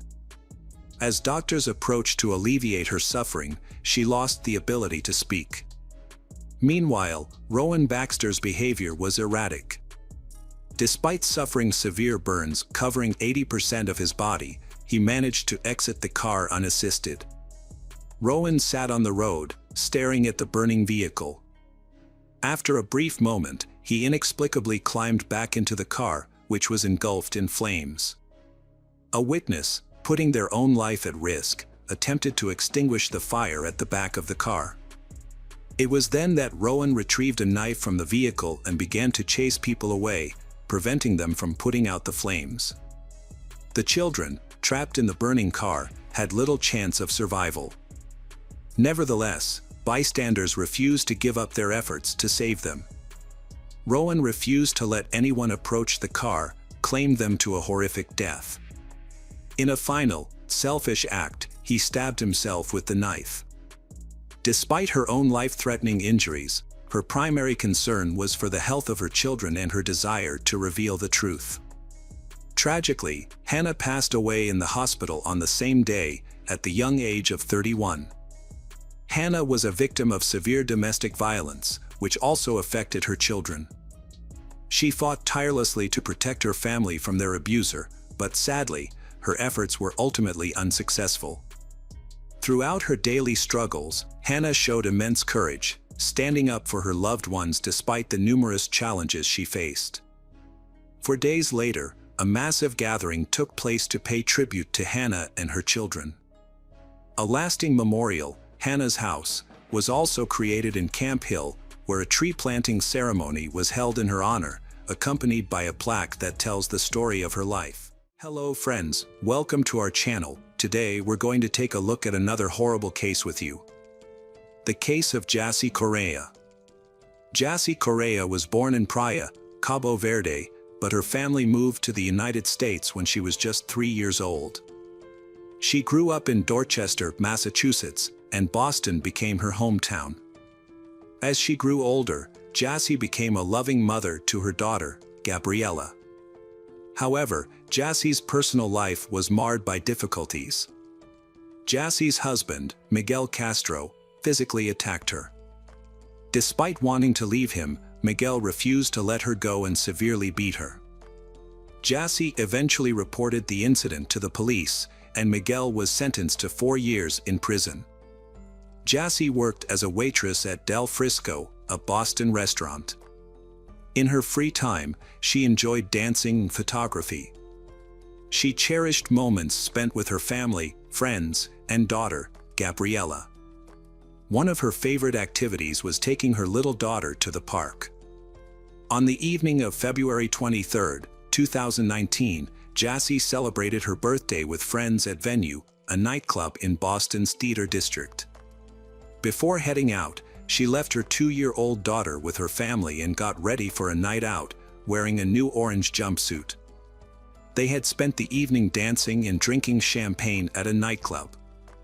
When the club closed, Jassy and her 2 friends stepped outside, but they eventually went their separate ways, leaving Jassy alone. She never made it home that night, and her phone was turned off, with all calls going straight to voicemail. For 2 days, Sunday and Monday, there was no news from Jassy. No one had seen her since she left the nightclub on Sunday morning. On Tuesday, February 26th, Jassy's father, Juan Correa, and one of Jassy's friends went to the police station to report her disappearance. The police immediately launched an investigation. The detectives' first priority was to determine where Jassy went after leaving the nightclub.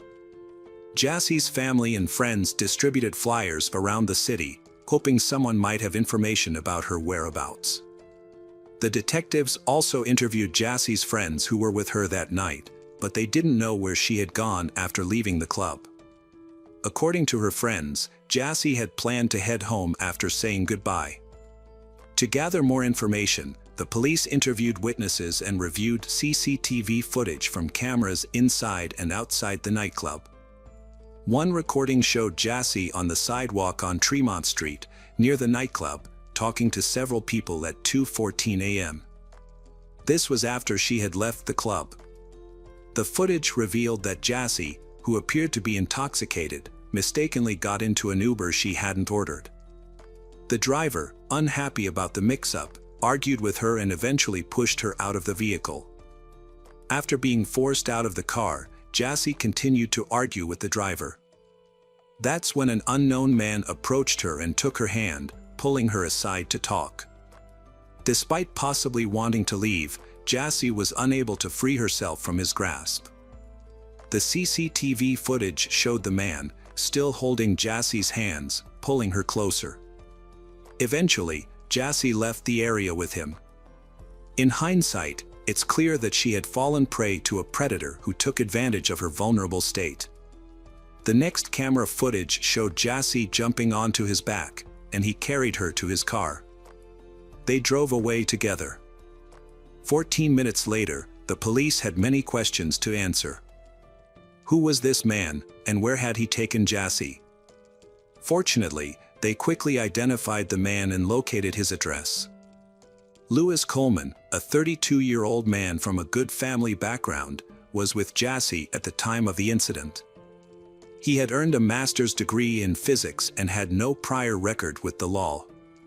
Notably, there was no information in the police database about Louis owning a car. However, his mother, a resident of California, was the owner of a 2016 red Buick, which matched the type of vehicle involved in the incident with Jassy. Louis lived in Providence, Rhode Island, about 50 miles from the Venue nightclub where he was last seen with Jassy. When police arrived at his home, they found that Louis was no longer there. However, CCTV footage from inside and outside the building revealed disturbing evidence. It's worth noting that the drive from the Venue Club to Louis's apartment typically takes about an hour. Since Louis returned to his apartment at 4:15 a.m. on Sunday, approximately 2 hours after he was seen leaving with Jassy, it's likely that he stopped somewhere along the way. The next day, Louis sent an email to his colleagues stating that he would be taking a few more days off. Based on the content of the email, it appears that Louis was trying to buy time to cover his tracks. Over the next 2 days, Louis attempted to conceal evidence of the crime. Further CCTV footage analysis sheds light on what happened to Jassy after she left with Louis. Although the police never released the initial footage due to ethical concerns, it showed Louis entering his apartment building with Jassy. FBI Special Agent Thomas Sukus described the footage as follows. Louis was seen walking from a red sedan towards the front of the building, carrying a body with long hair and orange pants. Agent Sukus believes that this footage shows Louis carrying Jassy's body into his apartment building. According to Sukus, security footage from the building's lobby reveals that at approximately 4:27 a.m., Louis entered the building carrying an unconscious or already deceased Jassy in his arms. He proceeded to the elevator and took it to the 6th floor. Notably, on February 26th, the same day Jassy's father reported her disappearance to the police, Louis made a suspicious purchase at Walmart. His receipt shows he bought multiple items that raise red flags, including protective suits, duct tape, electrical tape, candles, gloves, safety goggles, a mask, and Clorox bleach. The next day, while friends and family distributed flyers with Jassy's picture, Louis made another concerning purchase at Walmart, caught on camera at 9:22 p.m. This time, he bought a large suitcase and a canister. On February 27, 2019, at around 9:58 p.m., Louis returned to the apartment building, and video footage appears to show him carrying the newly purchased large suitcase. Further footage captures Louis taking the suitcase from his apartment to his vehicle in the parking lot, as evidenced by a recording at 2:15 a.m. on February 28. A video shows a man, later identified as Lewis, struggling to lift a suitcase into the trunk of his car. This footage is part of a larger investigation into the disappearance of Jassy Correia, who was last seen on February 24th and was believed to be at Lewis's apartment. Between 2:44 a.m. and 4:02 a.m., Lewis was seen leaving the building multiple times, carrying various items including cardboard boxes, trash bags, a bottle of bleach, a computer tower, a laptop case, and a small duffel bag. On February 28, 2019, police obtained a search warrant for Lewis's apartment. During their search, they found several suspicious items, including 2 packages of hooded coveralls and 2 respirator masks. They also examined a sofa in the apartment, which was missing one of its 4 large cushions. Outside the apartment complex, in a dumpster, police found a collection of items that raised further suspicions. These included white trash bags, a bag containing plastic sheets, men's jeans with bleach stains, and a belt. Additional items found in the dumpster included a white nylon hooded coverall, an unfilled box of baking soda, clear safety goggles, duct tape packaging, rubbing alcohol, Walmart bags, used plastic gloves, an empty package from a car air freshener, 3 used packages of purifying charcoal, and a sponge. On the afternoon of February 28, 2019, police stopped a car driven by Lewis near Wilmington, Delaware. Officers ordered Lewis to exit the vehicle and asked if he was alone. Lewis reportedly responded by saying, "She's in the trunk." When police investigated, they found the body of Jassy wrapped in a sofa cushion cover inside a black trash bag, which was placed in a large suitcase that matched the one Lewis had taken into his apartment the previous day. Experts who inspected the car found 2 cracks on the passenger side windshield, leading police to suspect that the man had attacked Jassy inside the vehicle. As a result, Lewis was arrested and taken to a Delaware State Police barracks. During questioning, Lewis had a large bandage on the right side of his face, which he claimed was from sheet when asked about it. A forensic examination revealed that Jassy died from a combination of strangulation and blunt force trauma. Additionally, seminal fluid was found on her body, and DNA analysis matched Lewis's DNA. Prosecutors noted that Lewis's DNA was also found under Jassy's fingertips. Although the exact location of Jassy's death could not be determined, it is believed to have occurred either in the car or at Lewis's apartment. On Saturday, March 9, 2019, family and community members gathered at St. Peter's Parish in Dorchester to pay their respects to Jassy Correia. Many wore white or displayed buttons, shirts, and sweatshirts with Jassy's face and the phrase, "Justice for Jassy." Maka DeAndrade, Jassy's cousin and best friend, delivered the first eulogy, expressing the community's sadness and acceptance of Jassy's passing. DeAndrade said, "We may not understand why Jassy's life was cut short, but I have faith that her death was not in vain. I trust that God has a plan, and I have faith in that." Boston Mayor Marty Walsh addressed the crowd, vowing to work towards creating a safer world for women. He emphasized that young women should be able to go out and celebrate without fear and return home safely to their loved ones. He acknowledged the immense pain Jassy Correia's family has endured and expressed his condolences. When Correia expressed gratitude to the city and law enforcement agencies for their tireless efforts in investigating Jassy's disappearance and death. He also paid a heartfelt tribute to his daughter, saying, "Rest in paradise, my dear Jassy, rest in peace, my dear child." Lewis Coleman, the suspect, has been charged with kidnapping resulting in death, a crime that could carry the death penalty or a life sentence. However, prosecutors have announced that they will not seek capital punishment. During the trial, prosecutors presented evidence, including a video of Coleman dragging Jassy's body into his apartment and his online search history following her disappearance. FBI agents reported on Lewis's online activity in the days following the alleged kidnapping. He searched for topics such as whether a person can fit inside a suitcase and how to remove a tooth that is not loose. However, Lewis's defense team has disputed the relevance of this evidence to the kidnapping charge. They argue that the prosecution's focus has been on Lewis's actions after the alleged victim's death, rather than on the kidnapping itself. Attorney David stated, "This case is not about how Lewis behaved after her death, or whether he did anything illegal or inappropriate. The government's evidence has mainly centered on these issues, but I believe they are not crucial to determining whether a kidnapping occurred." Court documents filed by the prosecution and defense provide a detailed account of the events surrounding Jassy Correa's disappearance and death. Although they sides present different versions of what happened, the documents reveal disturbing details about the circumstances leading up to Jassy's death.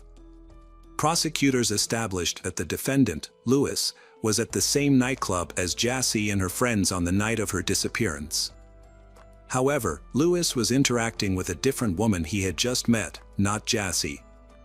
They exchanged phone numbers and texted each other while at the club and after it closed. The prosecution and defense have presented conflicting narratives about the events that unfolded. Prosecutors argue that Jassy was not the aggressor and that Lewis deceived her into getting into his car by offering her a ride to her friend's apartment, ultimately taking her life. In contrast, the defense claims that Jassy became aggressive after being pushed out of an Uber by the driver, and that she initiated a fight with Lewis. The defense argues that the crime was a spontaneous altercation rather than a premeditated act of stalking, kidnapping, and murder. Prosecutors pointed out that the defendant's main argument was that the victim, who weighed 119 pounds, had attacked the defendant, who weighed 200 pounds. However, this claim was not convincing, especially considering that the victim's autopsy revealed the presence of multiple prohibited substances in her body, in addition to alcohol. The defense team attempted to minimize their client's involvement in the crime. Despite this, in June 2022, Lewis was found guilty of one count of kidnapping resulting in death. The defense team then filed a motion arguing that the evidence was insufficient to support the conviction, but this motion did not change the outcome of the trial. In October 2022, Lewis Coleman, 36, was sentenced to life in prison without parole for kidnapping and killing Jassy Correa. The court also ordered him to pay $60,000 in compensation to the victim's family. Hello friends, welcome to our channel. Today we're going to take a look at another horrible case with you. The case of Grant Hendrickson and Michelle Cartagena. Grant Hendrickson, born on September 20, 1972, in Macon, Georgia, was an outdoor enthusiast who enjoyed fishing, golf, canoeing, and camping. Like his girlfriend, he was also an active volunteer in the community, having worked at the Museum of Arts and Sciences in Macon since the age of 15. Their active lifestyles likely drew them together, according to those who knew them. Grant's girlfriend, Michelle Cartagena, was born on May 2, 1975, in Monterey, California. She was a well-rounded and talented individual. She played in her school's marching orchestra band, was the top singles tennis player, and led her school's softball team. Additionally, she was a member of the National Honor Society. Outside of school, Michelle volunteered with the Red Cross and an animal welfare association, and she often visited elderly people. Her father remembered her as a caring and driven individual who aimed to pursue a career in medicine to help others and give back to society. January 3, 1995, brought a grim discovery to the typically quiet area of Juliet Lake. A passerby reported finding two lifeless bodies while walking near the lake. The local sheriff and his deputy responded to the scene, where they were met with a shocking sight.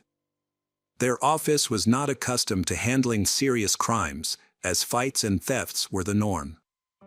The deputies were not prepared for what they found: a white Honda parked on the lake's shore, with the body of a man inside and her body lying on the ground nearby. The cause of death was evident, even to a non-expert: both victims had been shot. The car contained the victim's personal belongings, including identification, which revealed the identities of the victims. The male victim was 22-year-old Grant Hendrickson, who was found in the driver's seat. The second victim was 19-year-old Michelle Cartagena. The police were alerted to the incident, and officers from the Major Crimes Unit, along with forensic experts, arrived at the lake. The detectives' attention was immediately drawn to Michelle's body, which was partially exposed with her skirt pulled up, suggesting a possible motive for the crime. An examination of the car revealed bullet holes, leading detectives to believe that the perpetrator had opened fire on them while they were inside. Grant was hit by 3 bullets and had no chance of survival. Michelle was shot twice and likely remained conscious as the perpetrator pulled her from the car. The position of Michelle's body, with her legs spread apart, suggested that the perpetrator may have intended to take advantage of her vulnerable state, but did not do so. Forensic experts found a substance on the inside of her thighs, which was later identified as saliva containing chewing tobacco particles. The saliva samples were sent to the lab for further analysis.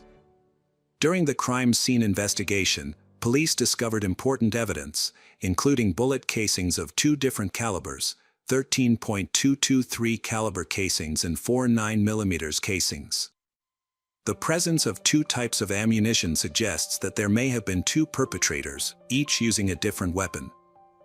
The families of Grant and Michelle were shocked and stunned when they learned about the tragedy. They struggled to comprehend who could have committed such a heinous act against their children. As only children, Grant and Michelle were extremely close to their parents. They had been dating for over a year and had already made plans for their future together, including their upcoming wedding. When detectives couldn't identify any enemies or suspects through family and friends, they began investigating further. They visited Mercer University in Macon, where Grant and Michelle were classmates, to gather more information and piece together the events surrounding the tragedy. The police investigation into the deaths of Michelle and Grant was ongoing, but they had not uncovered any significant leads. Both victims were well-liked and respected at the university, with no known conflicts or enemies. Initially, detectives considered the possibility that the killer might have been a man who had romantic feelings for Michelle and was rejected, but this theory was not substantiated and was eventually set aside. A visit to Mercer University did not yield any useful information for the police. However, by reconstructing the events of January 2nd, the detectives learned that Michelle and Grant had gone to a restaurant, followed by a movie.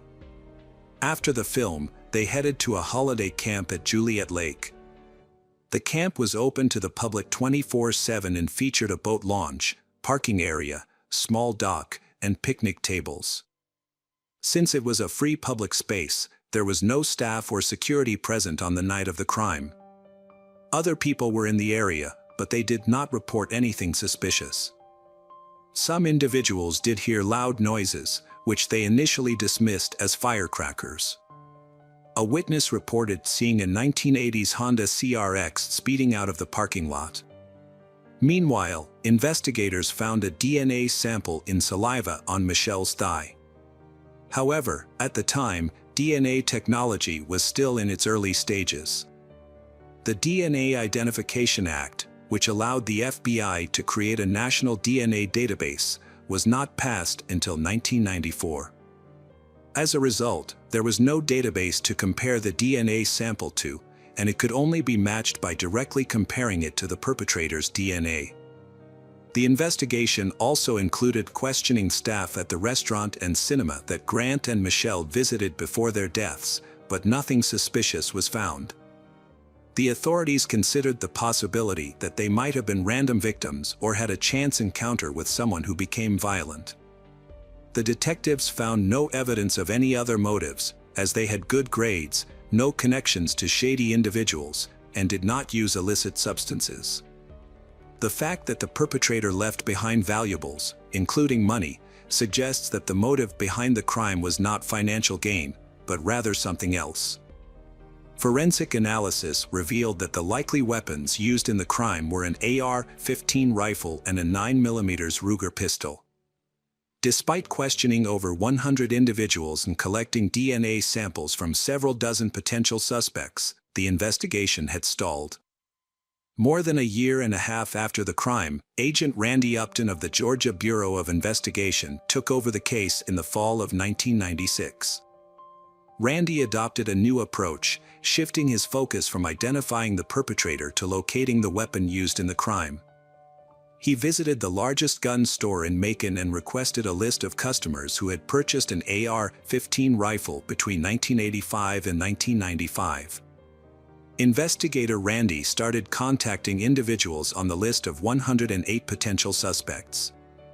He explained to them that cooperating by allowing their weapon to be inspected and providing a DNA sample would greatly aid the investigation.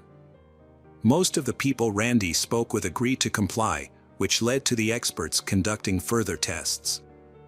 As a result, the list of suspects began to dwindle. On November 27, 1996, Randy contacted Andrew Allen Cook, a 22-year-old who was on the list. During their conversation, Randy informed Andrew of the purpose of the call and asked permission to examine his rifle. However, Andrew claimed he no longer owned the rifle, stating that he had sold it in April 1994, nearly a year before the victims, Grant and Michelle, died. Nonetheless, gun store records showed that this was not possible, as Andrew had actually purchased the rifle in August 1994. Agent Randy became suspicious when Andrew lied to him. When Randy asked Andrew for a DNA sample, Andrew claimed he needed to discuss it with his father, simultaneously an FBI agent, before complying. Instead, Andrew hung up. This evasive behavior made Randy think that Andrew might be the person he was searching for. Investigations revealed that 5 months after Grant and Michelle's murders in 1995, Andrew pawned his rifle at a local gun store. Additionally, in December 1993, someone had bought a Ruger pistol on Andrew's behalf because he was underage at the time. Andrews sold this pistol to a friend in July 1995, shortly after pawning his rifle. This sequence of events suggested that Andrews' decision to get rid of both his rifle and pistol within 6 months of the murders was unlikely to be a coincidence. As the police gathered more information about Andrew, they became increasingly confident that they were on the right track. Further investigation revealed that Andrew had not only disposed of his firearms but also his 1987 Honda CRX, which matched the description of a car seen near the crime scene. Agent Randy decided to visit the diaper factory where Andrew worked. Although Andrew was absent, Randy spoke with one of his co-workers. A colleague of Andrew's reported that they had recently discussed the worst things they had ever done, and Andrew claimed to have shot someone with a rifle. The colleague was skeptical but asked Andrew why he had done it, and Andrew replied that he wanted to see if he could get away with it. The colleague also mentioned that Andrew was a frequent user of chewing tobacco. Another friend testified that Andrew had told him in late November 1996 that he needed to leave town because things were getting hot. These coincidences caught the attention of Agent Randy, who began searching for Andrew Cook, who had not lived with his parents for several years. On December 4, 1996, Agent Randy met with Andrew's father, John, who was also an FBI agent with 29 years of experience. Agent Randy explained that he was investigating the crime at Juliet Lake and wanted to speak with Andrew, but couldn't find him. John was familiar with the case of Grant and Michelle from the news, but had not been involved in the investigation. He told Agent Randy that he didn't consider Andrew a suspect, but promised to find him and talk to him. Later that day, John was able to reach Andrew by phone. John Cook's world was turned upside down when his son, Andrew, revealed a shocking truth. A detective had been searching for Andrew in connection with a crime at Juliet Lake, and John had asked his son if he knew anything about it. Andrew's response was devastating. "Daddy, I'm not telling you. You're one of them, you're a cop." John's next question was laced with hope that his son would deny any involvement. "Were you the one who did the shooting?" he asked. After a brief pause, Andrew confirmed his worst fears, saying yes. Andrew explained that he had been fishing at Juliet Lake on the night of the incident. A couple had arrived, and he had gotten into an argument with the driver, Grant. According to Andrew, Grant had threatened him with a pistol, prompting Andrew to grab his rifle and commit an irreversible act. John urged his son to turn himself in to the authorities, but Andrew refused, saying he would rather disappear. John was stunned by his son's confession, but he maintained his professional composure. The next day, he visited the Monroe County Sheriff's Office and reported his son's confession. At the time, no one was aware that Andrew had been arrested earlier that morning in a nearby county for illegally hunting deer in Turkey. He had given a false name, but his true identity was quickly discovered by Agent Randy. Randy then traveled to Jones County to speak with Andrew. Unbeknownst to Randy, Andrew had already confessed everything to his father the day before. When Randy arrived at the Jones County Sheriff's Office, he introduced himself and asked Andrew if he would be willing to answer a few questions. Andrew responded, "It's been 2 years, and you still don't have any evidence. I used to own a Honda, a rifle, and a Ruger, but now you're just trying to frame me." Andrew told the sheriff that if they helped his father get a lawyer, he would reveal the entire truth. After being transferred to Monroe County, Andrew's father, John, was allowed a private conversation with him. When John hugged his son, both men broke down in tears. Andrew confessed to his father that he wasn't at the lake to fish on the night of the crime. Instead, he claimed to have arrived after the victims, Grant and Michelle, were already there. Andrew's story went that he had fired multiple shots from his rifle, then used his pistol to fire additional shots. He then pulled Michelle's body out of the car in an attempt to mislead the police. As an extra precaution, Andrew spat on Michelle to prevent the police from linking him to the crime through saliva analysis. Andrew was subsequently charged with the murders of Grant Hendrickson and Michelle Cartagena. The police gathered additional evidence to support his confession, including tracing the ownership of the rifle and pistol used in the crime. Forensic examination of the guns confirmed that they were indeed the ones used to kill Michelle and Grant. Andrew Cook's DNA was matched to the saliva found on Michelle's body, further implicating him in the crime. The trial took place in 1998, during which John Andrew, Andrew's father, spoke and apologized to the families of the victims, Grant and Michelle. He acknowledged that his apologies would not bring them peace and expressed regret for not recognizing the evil that had consumed his son. Andrew Cook was found guilty on March 19, 1998, and was sentenced to death. He exhausted all his appeals, and the execution was scheduled for February 22, 2013. However, 3 days before the scheduled execution, Andrew's attorneys filed a clemency appeal, arguing that he was mentally unstable and required treatment. The State Board of Pardons and Paroles considered the appeal but ultimately voted against clemency. On February 22, 2013, Andrew Cook's family visited him in prison to bid their final farewell. Before his execution, he was granted the opportunity to choose his last meal, which consisted of a steak, baked potatoes, fried shrimp, lemon pie, and soda. As he lay strapped to a gurney in the death chamber, Andrew delivered his final words, expressing remorse for his actions. "I'm sorry," he said. "I won't ask you to forgive me, as I struggle to forgive myself." He then thanked his family for their unwavering support and apologized for the pain he had caused them, stating, "I'm sorry I took so much from you all." At 11:08 p.m., the lethal injection was administered. 14 minutes later, Andrew Cook, 38, was pronounced dead. Following the execution, Mary Hendrickson, the mother of one of the victims, expressed relief that justice had finally been served after 18 long years. Hello friends, welcome to our channel. Today we're going to take a look at another horrible case with you, the case of Natasha Cournoyer. Natasha Cournoyer, 37 years old, has gone missing suddenly and without any notice. She didn't visit her mother, respond to phone calls, or return home.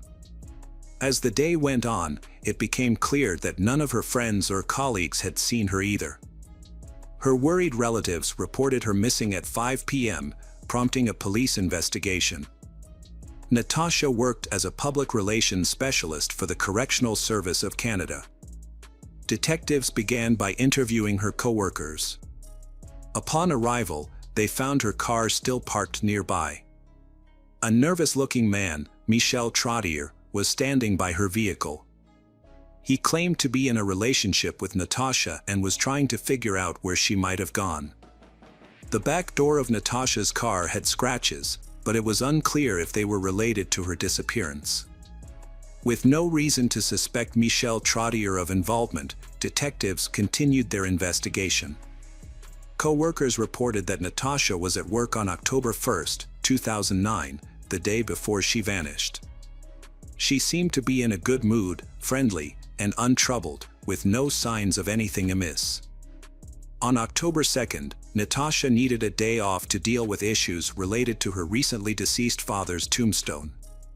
To make up for time, she worked longer hours on October 1st and left the office around 8 p.m. According to her friends, Natasha was a kind and open person with no known conflicts or enemies. The police launched a large-scale search for Natasha, involving aviation and canine units. Initially, they focused on the area around the parking lot but found no clues to aid the investigation. Natasha's friends and relatives distributed flyers with her photo, hoping someone might have information about her disappearance. The first few hours after a person goes missing are crucial in finding witnesses or evidence. However, in Natasha's case, valuable time was lost because the police weren't notified until the evening of October 2nd, 21 hours after she left work. The search for Natasha took place from October 3rd to 5th, but unfortunately, no leads were found. Her family offered a $10,000 reward for any information that could help locate her. Natasha's boyfriend, Michel Trottier, suspected she had been kidnapped and made a televised plea for her safe release. Meanwhile, the police were investigating their personal lives. They had been together for 4 years, but their relationship had been rocky, with multiple breakups and reconciliations. The police explored all possible scenarios surrounding Natasha's disappearance. They reviewed CCTV footage from her workplace, both inside and outside the building. The footage showed Natasha arriving at 9:04 a.m. and leaving at 8:07 p.m. She had parked her car in a poorly lit area of the parking lot, and the cameras captured her walking towards it. However, she eventually disappeared from view due to the darkness. After a few minutes, the car headlights turned on and the car started moving, but instead of heading towards the exit, it drove to the opposite side of the parking lot, which was also poorly lit. The car stopped and the headlights went out. The vehicle remained in this position for about 20 minutes before moving towards the exit. It was determined that this car was not Natasha's, as she owned a Mazda. Further investigation revealed that the car in the video was a Ford Windstar minivan, which had entered the parking lot at 6:35 p.m. and parked next to Natasha's car. Based on the video footage, the police concluded that Natasha Cournoyer's disappearance was likely a kidnapping. On the 5th day of the search, October 6, 2009, the focus shifted from finding a missing person to investigating a homicide. Natasha's body was discovered in a vacant lot in the Pointe aux Trembles area, approximately 20 miles from her workplace. The body was located next to a dirt road that led to the riverbank. The news of Natasha's death devastated her relatives and friends, who were further disturbed by the medical examiner's report. According to the report, Natasha's cause of death was strangulation. Additionally, she had suffered 9 facial injuries, including a broken nose, and had marks on her wrists and ankles indicating that she had been bound. Seminal fluid was also found inside her body, which would serve as a source of DNA evidence. While awaiting DNA analysis results, detectives attempted to identify the owner of a minivan captured on camera the day Natasha vanished. In 2009, there were 2 motels near Natasha's workplace.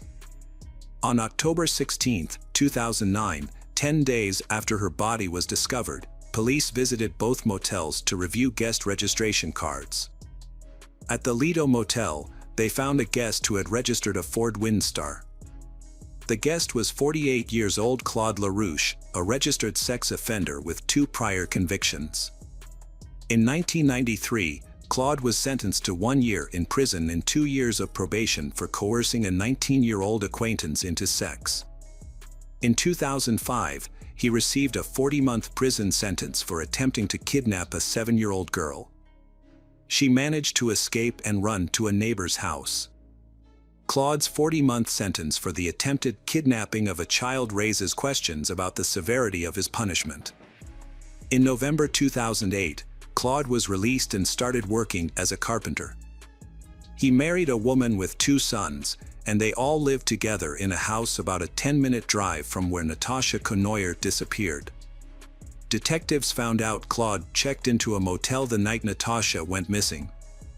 Forensic experts examined the motel room and discovered dark red stains on the carpet, which they sent for analysis. The same day, detectives visited Claude at his home. Since he had a prior prison record, the police already had his DNA on file. However, they needed time to compare it to the DNA found on Natasha's body. Claude claimed he didn't know Natasha but admitted to frequently visiting the Lido Motel because it was cheap. He told the detectives he was unhappy with his intimate life with his wife and often rented a motel room to meet women offering paid sex services. When asked about his whereabouts on October 1st, the day Natasha disappeared, Claude said he couldn't remember anything, including staying at the Lido Motel. He attributed his memory loss to excessive substance use, but his memory partially returned soon after. On November 5, 2009, a month after the body was discovered, detectives returned to Claude LaRouche's house. This time, however, it was not for a conversation. DNA analysis revealed that the seminal fluid found in Natasha Cournoyer's body matched LaRouche's. Additionally, Natasha's DNA was detected in the motel room Claude rented and inside his car. Montreal police say there's no link between the crime and Cournoyer's job at Correctional Service of Canada, and the victim didn't know the suspect. Following Claude's arrest, Montreal Police Inspector Daniel Rousseau stated that citizens could now feel safer in public. The news of the arrest shocked Claude's neighbors, who described him as a friendly and polite individual. The next day, on November 6, 2009, Claude LaRouche became a suspect in Natasha Cournoyer's case. Initially, he denied any wrongdoing, but faced with substantial evidence, he confessed to taking Natasha's life. However, he claimed her death was accidental and not intentional. During his 2011 trial, 2 differing accounts of the events emerged, one from Claude and his defense team, and the other from the prosecution. According to Claude's testimony, he was waiting in a parking lot for a drug dealer on the evening in question. While sitting in his car, Natasha appeared beside him. He then attacked her, forced her into his vehicle, and shut the door. Afterwards, Claude conversed with Natasha, and she allegedly agreed to accompany him to a motel. Claude LaRouche experienced memory lapses, which left him unable to recall why he stood in the parking lot for 20 minutes or what he did during that time. However, he conveniently remembered specific moments that worked in his favor. According to LaRouche, Natasha offered to satisfy his demands in exchange for her freedom while they were in the motel room. He agreed, but after she fulfilled his requests, they got into an argument. Claude lost control, attacked Natasha, and ultimately strangled her. He then cleaned the room, moved her body to his car, drove home, and went to bed. The next morning, after the substances he had taken wore off, he realized the gravity of his actions. Claude chose to get rid of Natasha's body. As he drove to the location where the body was later found, he cut her documents and bank cards into pieces and threw them out the car window. However, it's crucial to remember that this account comes from LaRouche himself, and the more he shared, the more inconsistencies and questions emerged about his claims. According to Claude's testimony, the day after disposing of Natasha's body, he returned to the scene and covered her with a blanket, fearing she would freeze. He revisited the body again the next day to retrieve the blanket, worried that it would hinder her discovery. LaRouche's statements suggest that his actions were influenced by a clouded consciousness, leading to illogical decisions. He claimed he did not intend to take Natasha's life, which he attempted to convey to those present during the trial. The prosecution's case relied on physical evidence and a witness testimony. The witness stated that while walking his dog near the parking lot on the day Natasha disappeared, he saw Claude attempt to attack a jogger around 7 p.m. However, Claude retreated when he noticed the witness and his dog. Natasha Cournoyer was attacked an hour later. The prosecutor was convinced that Claude had bound and abducted Natasha, taking her to a motel where she ultimately lost her life. In June 2011, Claude LaRouche was found guilty and received a life sentence with the possibility of parole after 25 years. During the trial, it was revealed that just 2 weeks after Natasha's murder, Claude attempted to strangle another woman, Dominique Martel. However, she managed to fend him off by biting his finger. As a result, Claude was deemed a dangerous offender under Canadian law, rendering his prison sentence indefinite and significantly reducing his chances of early parole. Natasha had a peaceful and fulfilling life, with aspirations and objectives, all of which were brutally taken away by a man with a history of serious crimes. Despite his past, Claude was allowed to roam free, living among the community without adequate supervision. The fact that he had previously attempted to kidnap a 7-year-old girl raises questions about how he was able to reintegrate into society without proper monitoring. Natasha's loved ones continue to grapple with these unanswered questions, haunted by the thought that if the system had functioned correctly and Claude had been held accountable, Natasha might still be alive today. Welcome back, detectives.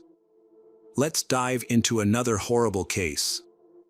The case of Celeste Mano.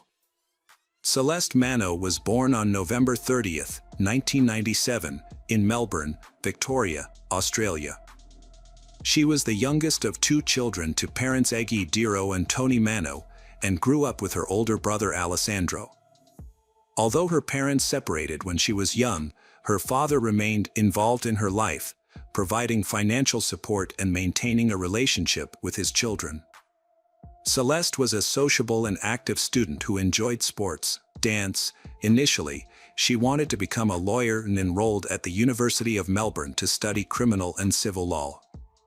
However, she later lost interest in law and switched to studying advertising and marketing. In 2018, she landed a job at a rapidly growing e-commerce company. She rapidly advanced in her career, rising from a call center worker to the head of a department in just a few years. She was considered one of the company's most promising employees. Celeste has always been the center of attention, especially among men.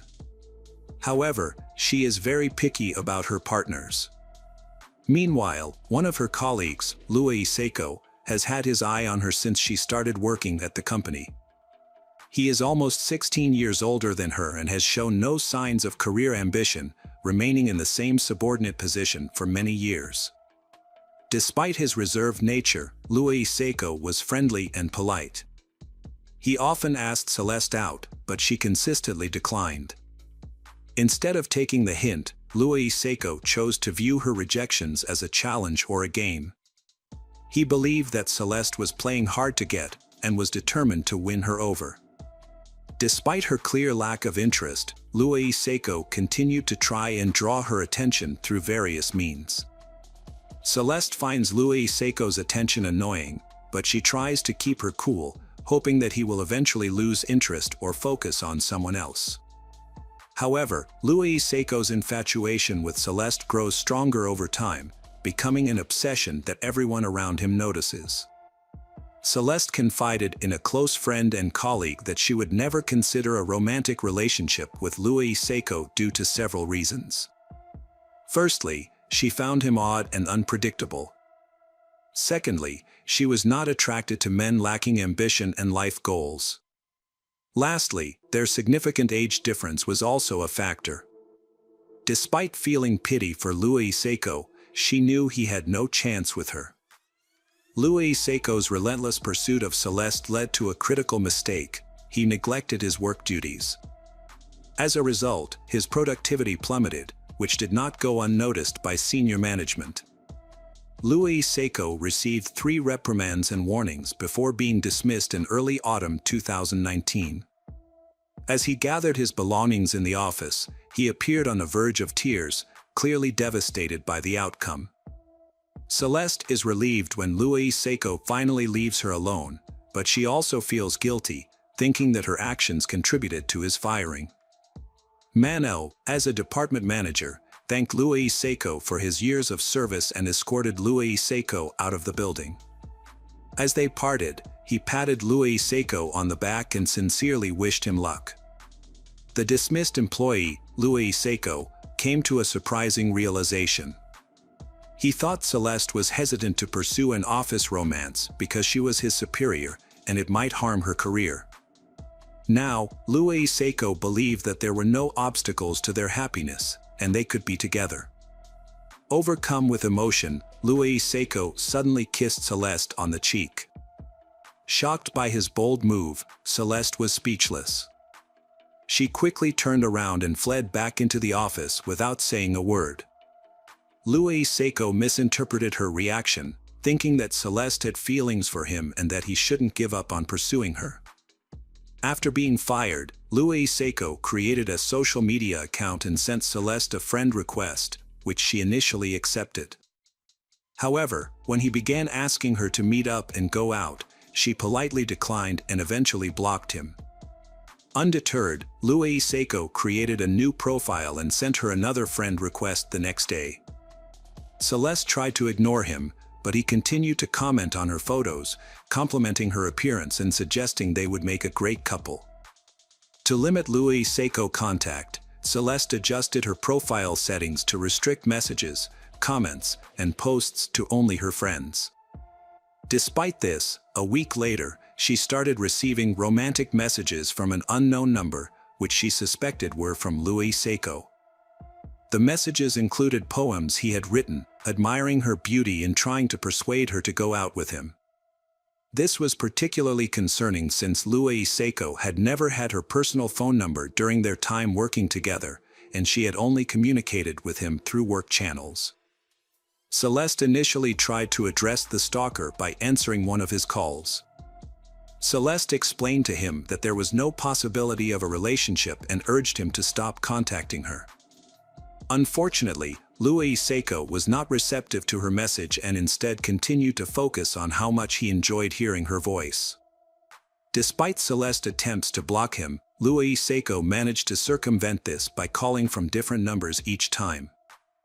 Feeling harassed, Celeste eventually changed her phone number, but to her surprise, Louis Seiko was able to obtain her new number within a week. Celeste had been trying to protect herself from Louis Seiko, a crazed fan, for about 6 months. Despite blocking Louis Seiko's phone number and fake social media accounts, and ignoring his messages, the harassment continued. The messages escalated from romantic to bold and threatening, followed by demands to meet Celeste. Celeste had no idea that Louis Seiko had begun following her from work to her home, knowing her address. At first, she caught glimpses of Louis Seiko near her home, but Celeste assumed it was because she was too nervous. However, when she realized that Louis Seiko was actually following her, she knew she needed help. Celeste decided to seek police protection, hoping to obtain a restraining order that would prohibit the stalker from approaching her or her home. The police officers were unresponsive to Celeste's concerns, seeming to mock her request for help. They claimed that Louis Seiko had not done anything illegal, as writing explicit poems or fantasies in text messages is not against the law. Without evidence of Louis Seiko following or lurking near her home, Celeste was told to leave the police station. Celeste continued to be harassed by Louis Seiko on a regular basis. During the day, she would see his car parked across the street from her office, and at night, he would drive past her house several times. This constant presence made her feel uneasy. In August 2020, Celeste returned to the police station, this time providing photo and video evidence on her phone that showed Louis Seiko was indeed stalking her. A different officer took her statement and was more serious about the situation, expressing surprise at his colleague's previous indifference.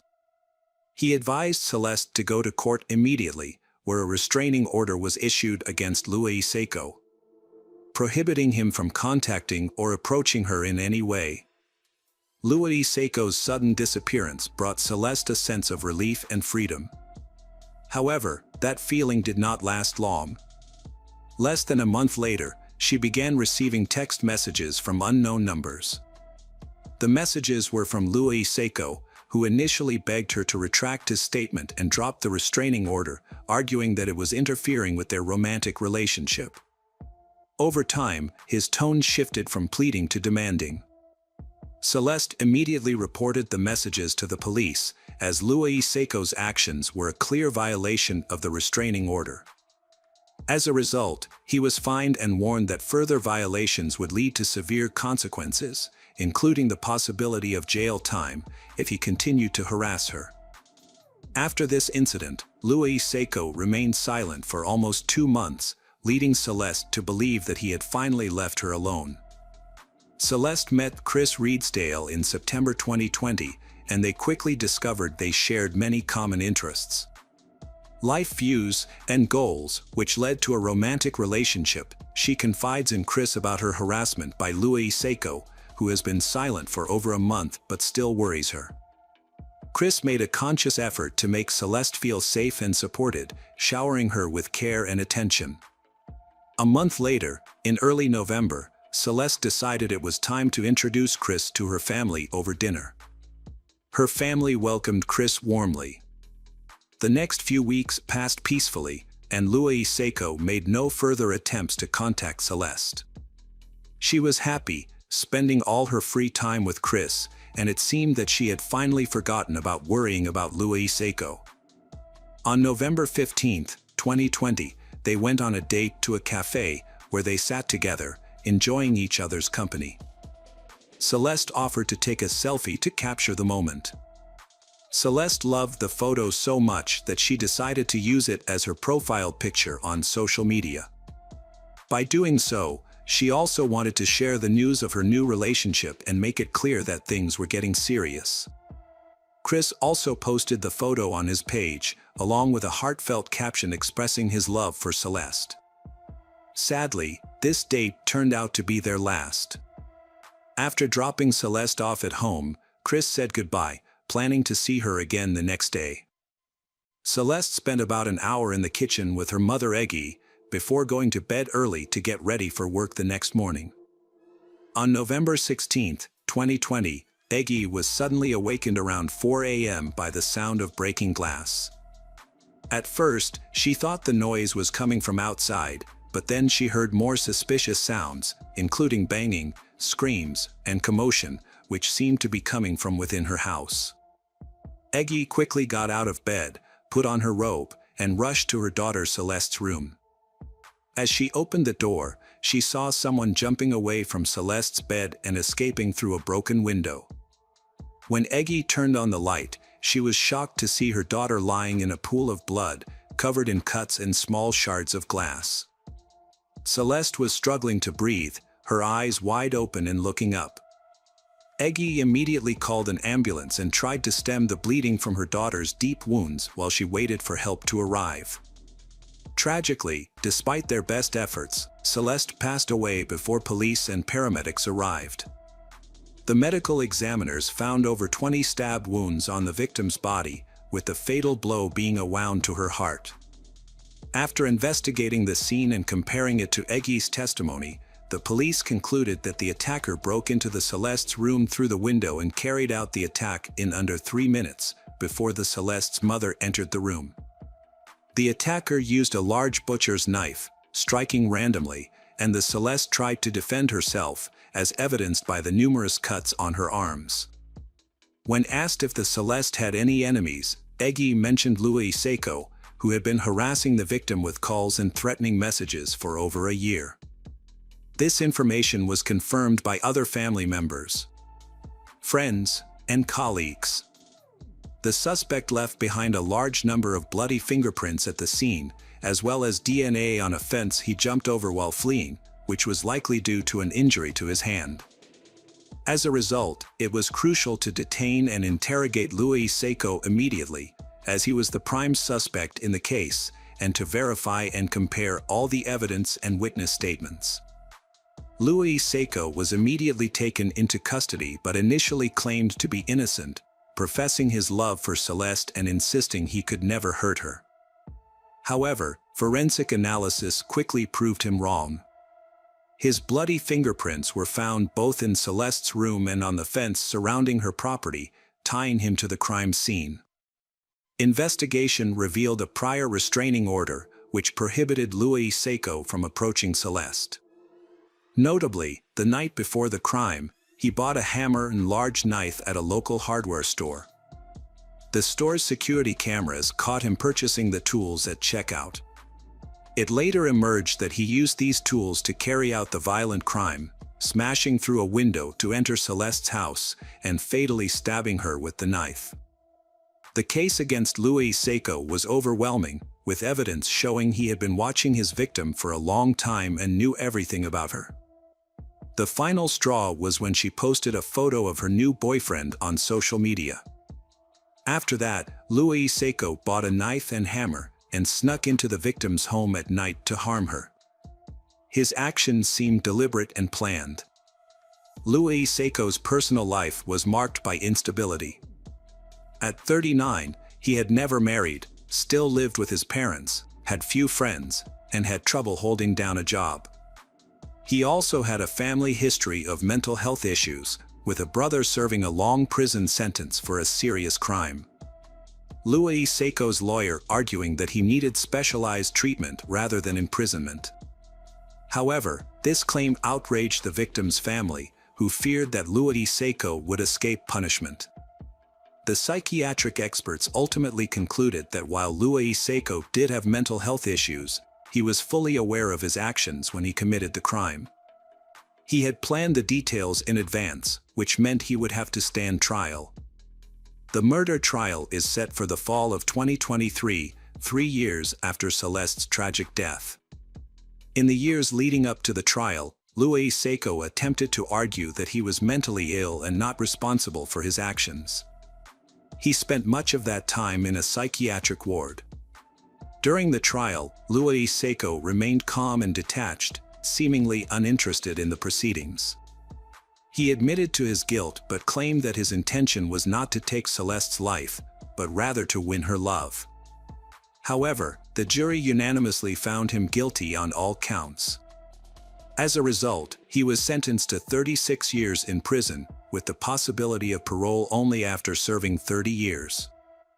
The Celeste's parents drew attention to the fact that their daughter had reported the perpetrator to the police as early as 2020, seeking protection from him. However, her complaint was not accepted due to a loophole in the existing legislation.